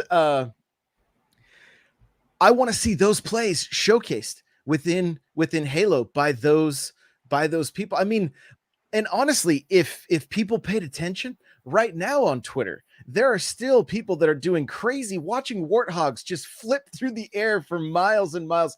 There's always been just this element of goofiness and fun within Halo. Talking to my boys, they're like, they love the multiplayer, but for them, they loved finding glitches, and they loved just like one of the first memories with them was playing Halo 1. I was in a Warthog with invincibility, and they were in Scorpion tanks, and they would shoot me, and I would just fly through Blood Gulch, and they would laugh so hard, and then I would, I would get back in the Warthog and just rinse and repeat over and over again. And there's so many different elements of Halo that are just so very fun. I mean, is there any, I don't know, getting a snipe or sticking somebody is some of the most satisfying things to do in game. Josh, stealing your joy during our Halo Saturdays 2 weeks ago. It fulfilled me. It fulfilled me. One kill. Every time. That's all I needed. I was one kill behind you every time. I know. So, Joe's a master. I'm a thief of joy. Yeah, he's a thief of joy indeed. But yeah, you know what? I mean, obviously, Josh, you along with a lot of people in this chat and everybody on this panel is very passionate about Halo. Like I said, what I am hoping for more than just about anything is I want the redemption tale of 343 to ring supreme. I really do, because they do. Listen, Halo Master Chief Collection, great idea, was not done right, and obviously we know that it had its problems. Now it's great. Now it's fantastic. Halo 4 single player, first of all, graphically it was gorgeous, still amazing looking to this day. Story was fantastic. Multiplayer not so much. Halo 5, listen, I've talked about it a 1,000 times already. Everyone knows, you either really loved the story, you really hated it, but the multiplayer is unbelievable. I think that with the amount of time they've had to develop Halo Infinite, with the fact that we do have Joseph Staten back there making some of the bigger decisions, I think we're going to be in for a real treat. I just want the redemption story to be told by people who have dumped on 343. And I've never dumped on them. I just said I didn't like the story in 5. That happens. Not you're not going to get a win every time, so that's fine. But I'm looking forward, like everyone here, to what they're going to bring to the table. But we do have one more topic to get to. It's going to be topic number 5. But before I do, let me catch up some of these super chats. We have Raiden Blade, who has just completely blown my mind, says, sorry, Boom, Tango. What he meant to say is Tango Gameworks will become as big as 343 after dropping an additional $2 super chat. And John B drops an outstanding $5 super chat and says, will Halo get nominated for Game of the Year this year, or will it get snubbed? I hope it does not. I hope it does. I hope it's good. I hope they don't parcel it out. I hope it's Game of the Year. But again, if they launch in like December and they get the cutoff, who cares? Yeah, who cares? Also, at the end of the day, too, who cares? Like, as long as it's good, I don't, whatever. I agree. But if it comes out in September, yes, it will be. I think it will have to be nominated just based on the fact that the game is going to be really good. I do have to catch up with some of these super chats. Okay, let's see. Raiden Blade drops another one. People, wow, dude. Drops a $5 super chat and another one. That's like your 10th super chat, dude. Thank you for your outstanding generosity in the support of Double Barrel Gaming. He says, people, Call of Duty is multi-plat. Halo is a locked game. You can't compare it to Call of Duty that over all platforms. I mean, no, you absolutely can. Yeah. Meaning it's on more platforms means you have more voices talking about that game. Yeah. You have, and it's crossplay. So yes, you absolutely. It's not apples and oranges just because you could play it on PlayStation, right? You could play Halo on PC. You could play it on Xbox as well. No, more voices talk about Call of Duty. Yeah, that is something that's undeniable. Get your feelings out of it. Get your feelings out. I love Halo more than Call of Duty. Always, ever will be. But brain knows Call of Duty's more popular. Well, Call of Duty's got to pay to get those streamers, like Josh said. Like, I have a feeling though, we're gonna see a reduction in the Call of Duty numbers because they went back to the 1950s, folks. I think so too. I think that I think so too. Yeah. Don't get me wrong. I think from everything we've heard about Call of Duty Vanguard or whatever, it sounds like a complete skip this year. Yeah. And I think with Battlefield going to the future modern setting and with Halo being free to play, absolutely, there is a very good chance that this may Call of Duty Infinite. But still, even with a Call of Duty Infinite, it's the top selling game every single year. Yeah. And with Warzone being there as free advertising for that game and tie-ins, that is also something to greatly consider. I love Halo, but I also know numbers. Yeah. Well, I mean, listen, they're the market leader when it comes to first-person shooters, whether you like Call of Duty or not. But Master Clowns, not to be denied, he drops an outstanding $20 super chat, then follows it up with a $10 super sticker. Wow. Thank you so much for the generosity, Master Clowns. Appreciate you being here. And we have, let's see, where is the other one? I know there was another one here. Yeah, he drops a third one for $5. Says, want to shout out at Raiden. He killed this show. Indeed, he certainly has. The generosity is not to be denied. But folks, you wouldn't tune into Double Barrel Gaming if we only gave you 4 topics, because we're going to give you a 5th one. And this one isn't the biggest one, but it's interesting nonetheless. Now, according to Xbox Insider and friend of this community, Clobriel, it looks like Arkane Studios from Austin, the Austin division, and of course now an Xbox Studio, started development and incubation of Redfall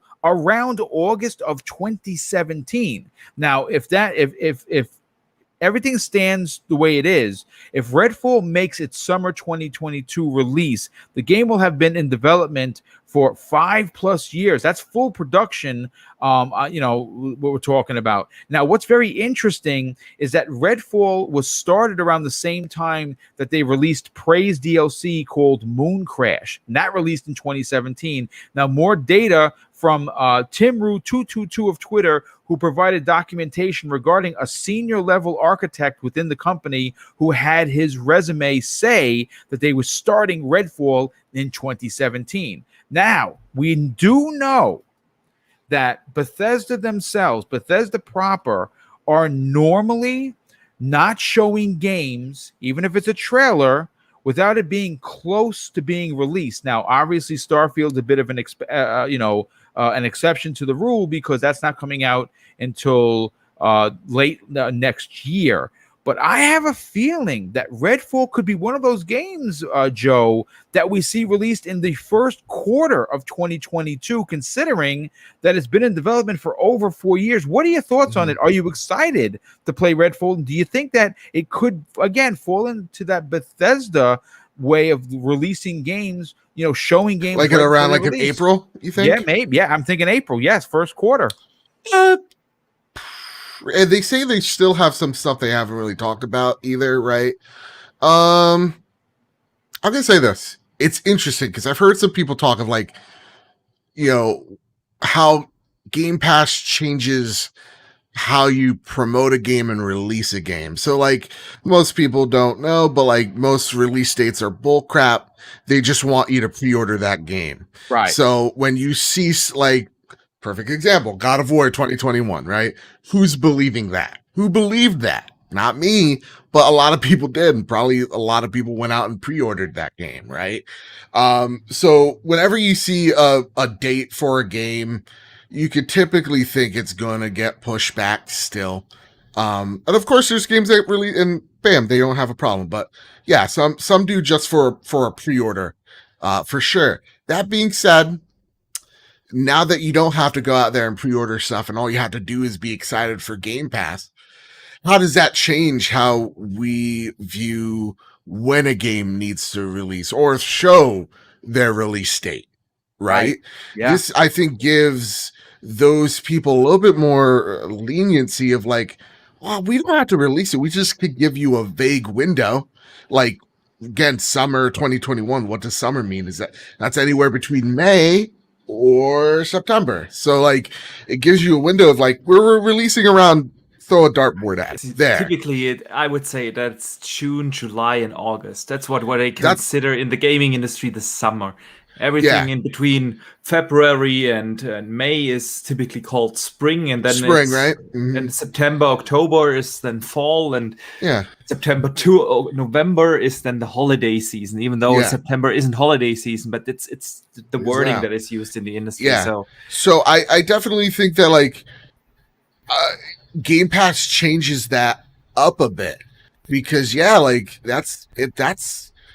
You don't have to show it if you're not to say confident, because this game's been in development for a minute, but it's also it's also the Dishonored devs, and they like to break level design, which is awesome. And this is their first open world game, so like, cool. So like, yeah, it gives them the chance to say, you know what, here's this window we're gonna hit, so let's try it, and give them the flexibility to do that, and not necessarily have to hit a release date. So I'm actually really happy to see that. Like, I've seen this trailer, I've seen the CGI stuff. You know, Layla, we're all thirsting over her. We get it. Very attractive. But like, she could drop hair, a phone booth on me any day she wanted. Yes. Any day, you know. But you know, yeah, I like that we don't know the release date and don't necessarily need to right now. When they do is up to them, and that's because of Game Pass. It allows them that flexibility. So yeah, I'm excited for Redfall. Don't get me wrong. I want it tomorrow if I could, but I'm really happy knowing that a lot of devs are just like, okay, we're on Game Pass. Whew, we can kind of breathe easy, you know? Yeah, no, absolutely, and I agree. It's you know, when you talk about Game Pass and proper, I say Game Pass proper, it's doing something more than just giving us value. It is changing the industry on how games are looked upon, how games, like Joe just said, are announced. You know what I'm saying? They're changing a lot of the old guard when it comes to this industry through Game Pass. And you know something? You know, Microsoft has been at the front of many things, like, of course, you know, the what the hell is it called? What was their answer to Apple's iPod? My wife, the Zune. Yeah, I love the Zune. Yes, I even have a Halo Zune. P.S. By the way, yes, I have a Halo. I totally forgot they made a Zune. Yeah, or made a Halo.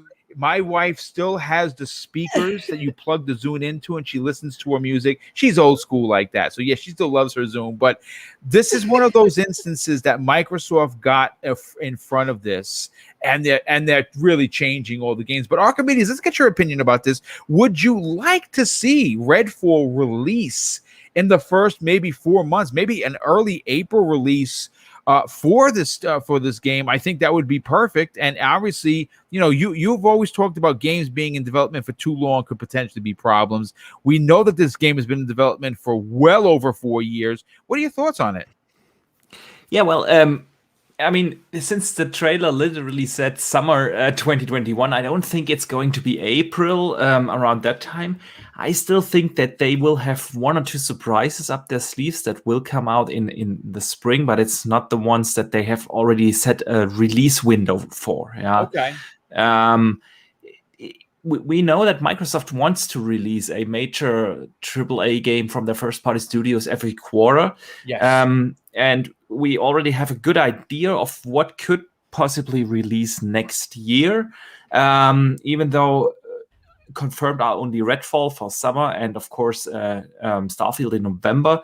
But there are a lot of others that will possibly release next year. So I still think spring, we will get something in spring. It's not going to be Redfall. Doesn't mean I'm not excited to play it. I thought the trailer looked dope. I can't wait to see gameplay. I mean, they have always been very unique in their gameplay style. They always try to do something different in a certain genre, and I can't wait to see what they do with Redfall. So, yeah. I like to hear that the game has been in development for quite a while, because it tells you that they didn't rush it out. That's the good news. But you are right, Boom. A lot of games in the Xbox first-party portfolio have been in development for quite a while now. Yeah. And it's good on the one side, because it should make the games of a higher quality. Yeah, but on the other side, I'm still I'm just an impatient guy, and I want to see the game. So, yeah, if the game has been that long in development, you wonder why they didn't show a gameplay trailer, or at least a little snippet of gameplay that to give us an idea what the game actually is. But then, just like we talked earlier, that the main marketing channels these days is viral, and viral is very short. So if you get the hype up for the game right now. It is gone by the time it's released. I think that is definitely something that we can see that it has changed over the last years. And Game Pass, since you guys talked about how games are marketed and presented because of Game Pass, is probably definitely faster, is accelerating that process. That games need to be hyped up closer to launch, because it's getting more and more difficult to keep the hype up for a game for a longer time, especially when you look at Game Pass, where you have basically every month releasing the next big thing. Not just from the first party studios, but also from partners and other games from third party developers that come into Game Pass and that are the hot topic of discussion. And so marketing is getting closer to the release date, and I don't think we will see Redfall before probably spring, like you said. But still, I'm excited for the game. The studio has a great track record of doing unique things, and I'm really looking forward to learn more about it. Yeah, me too. I when you start talking about vampires, I'm all in. I would love to see this come out early spring, but again, we could get Wolfenstein that could come out. Yes, that's one. That's definitely one, because again, we don't know how far that's been in development or what the scenario is with that, but that's definitely one. And you said they may have some surprises. Closing out the show, Josh, and closing out this particular topic of the day, what are your thoughts on Redfall? I mean, do you like me think that it could potentially come out earlier? Because this game has been in development for a very long time, and I know that they said summer. I would like to believe otherwise. I think one of the it's just an assumption. One of the factors with the Bethesda purchase was how many games were close to ready. Yeah. So that the narrative of Xbox has no games that would no longer be the case. There would just be all, you tie in what Xbox has ready with Forza and Halo and then some of these games from Bethesda, you mix that in. Now all of a sudden you've got a nice full, and just like they're doing the end of this year where it's like one game a month, right? Yeah. Like, as much as they can keep that going, I think I said it on other episodes, like take Nintendo, take a page out of Nintendo's playbook. And the first year of the Switch, it was just first party. Like they just nailed it. And I'm hoping that with Bethesda now in the Xbox family, that it'll be something close to that it'll just be game after game. And so I do hope it is a game we see very soon. And I'm kind of with Boxenberger though. Why didn't we see gameplay if it's just that far out, it seems like, but again, they did have a big focus on the holiday and keeping our attention on those games. So I understand that. And kind of to you guys' point about Game Pass, like, I hope that Game Pass plays a part in games no longer releasing broken, right? Yeah. Like if a deal had been made with Cyberpunk to where they could have got some of that Xbox money to keep the investors happy, keep everybody working, and then wait and then release in a much better state without having to lie to the consumer.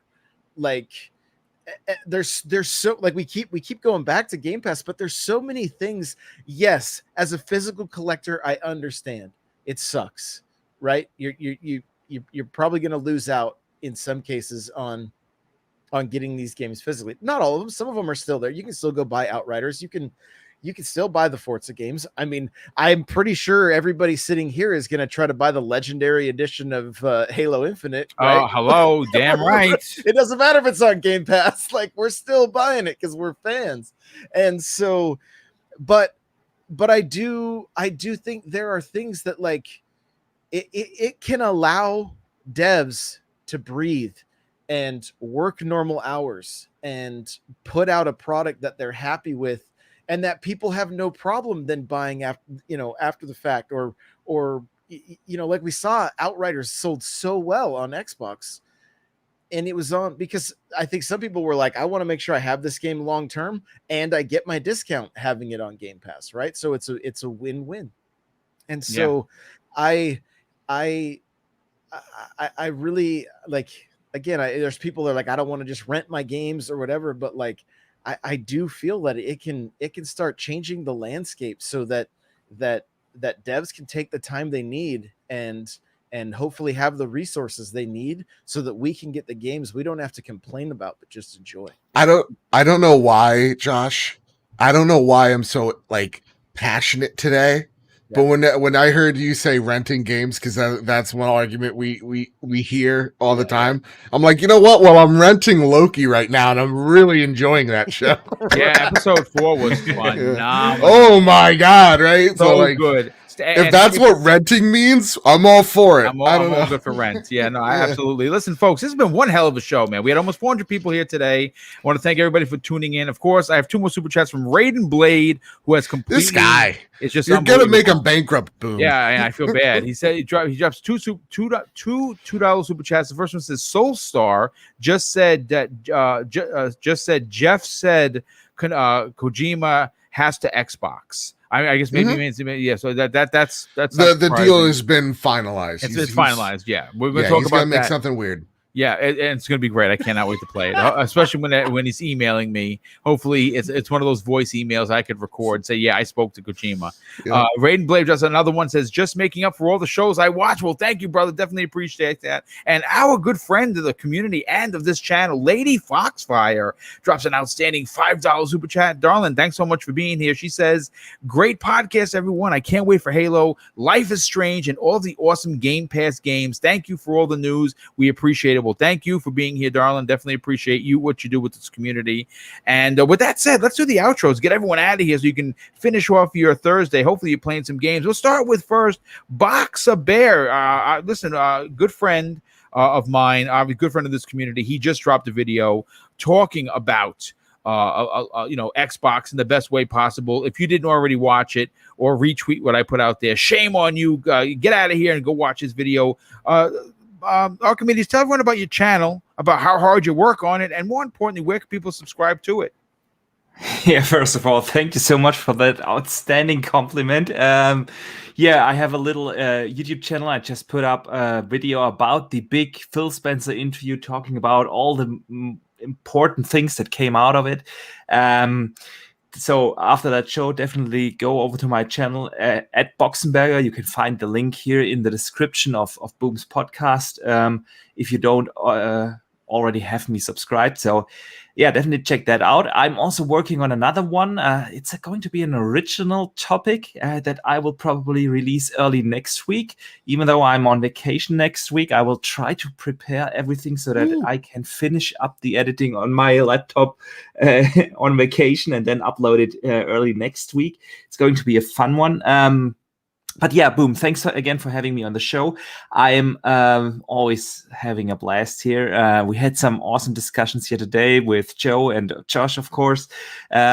And yeah, I want to give a shout out to VJ. He's not feeling so well today, so I hope he's doing better. Miss him. And I'll be back in 2 weeks because, yeah, like I said, next week I'm going to be on vacation with the kids and wife. And you already loaded up your Switch. There you go. I already loaded up the Switch, yeah. Testing that off. I haven't played it for a while, so yeah. Well, thanks again for having me. And yeah, I see you then in 2 weeks. Yeah, definitely, brother. We'll miss you next week, but you enjoy your family time. Super, super important. Joe, tell everyone about the Trophy Room episode that you said might be the best of 2021. And then, you know what? We literally said it on the show. Oh, it's great that we're like, Sony gave us so much news to talk about today. What else drops today? The Ghost of Tsushima director's cut, you know? And now this Blue Point fiasco. Josh, I need to talk to you after if I could rename a title. Does that hurt me on the podcast SEO? But that's a later subject. You know, just Sony, just pick a damn day, you know? Anyway, you know what? That is. You know, I think they do it to you on purpose, Joe, because this has happened more times than not. You know, I hope you saw me punch the tissue box. This might be a Jim Ryan slide towards you, because every time you record, there's something happens literally the day after. Literally the next day. You know. Anyway, this show still was the best like trophy room episode this year, I think, and we had Greg Miller on the show. So I should tell you where I think this episode is. It's great. There you go. All right, we're gonna try to get that DiGiorno's money. We're gonna try to, get that Mountain Dew money. I think Kyle tries to plug. Listen, it's a terrific episode this week. Y'all ought to really check a look at this podcast, because it is something really special, and it is something where, like, we're not here to do the console war stuff. We're just here to talk about an ecosystem and doing it in a really healthy and hopefully non-disruptive way. So that said, you can find the Trophy Room video version where we talk about this week the acquisition of Housemarque and Possible now. Blue Point, we talk about that Ghost of Tsushima director's cut when it was just a wee little which rumor. they could be getting my $70. Joe and I, we talked about this. I listen, I know I'm a part of the problem, folks, but I would love embrace it. I would love to listen. I bought a physical. I bought a physical, and then I bought a digital. No, or wait, did I buy a digital? I don't know. No, I bought a physical, I think. So I have to go out there and spend the $70. I can't do the DLC. That. Anyway, it's a whole big thing. Check out the show, Trophy Room, a PlayStation podcast, Apple Podcast, Spotify, YouTube. You know where to find me. At Mr. Badbit here, at PS Trophy Room there, and this was a great episode. I'm sorry I was so loud. No, we like the loud jerseyness of you, for sure. Listen, we got a Sopranos prequel movie, okay? It's a national holiday over here. And Josh 64, bro, and 64, Josh. I would say back for some reason. I think it sounds better the other way. I don't know, but listen, it's your name. Welcome. First of all, thanks for being here. Thanks for being a part of this show each and every week. Love the energy, love the passion. Tell everyone where they can check out you on Twitch. Tell everyone where they can find out about your new Halo podcast, and also where can people reach out to you and strike up a conversation on social media. So, guys, I'm everywhere at N64 Josh. I mean, not Josh N64. Not Josh N64. Yeah, you can call me whatever you want, bro. So it's all just good. Don't call him a bad word, okay? Let's get that clear. There you go. We did just launch the Halo Infinite podcast. The best way I can describe it, and I keep hearing it from the other three guys on the show. It is the most fun that we've had creating content in a very long time. That's how you know it's special, Josh. For sure. It really, really is. Like we jumped in after our episode 4 show this week. We jumped in and played together, and I recorded the whole thing. It's going up on our YouTube channel. It's nothing but really, really terrible call outs and a ton of laughing. Right? That's really what it is. And it's a huge passion for Halo.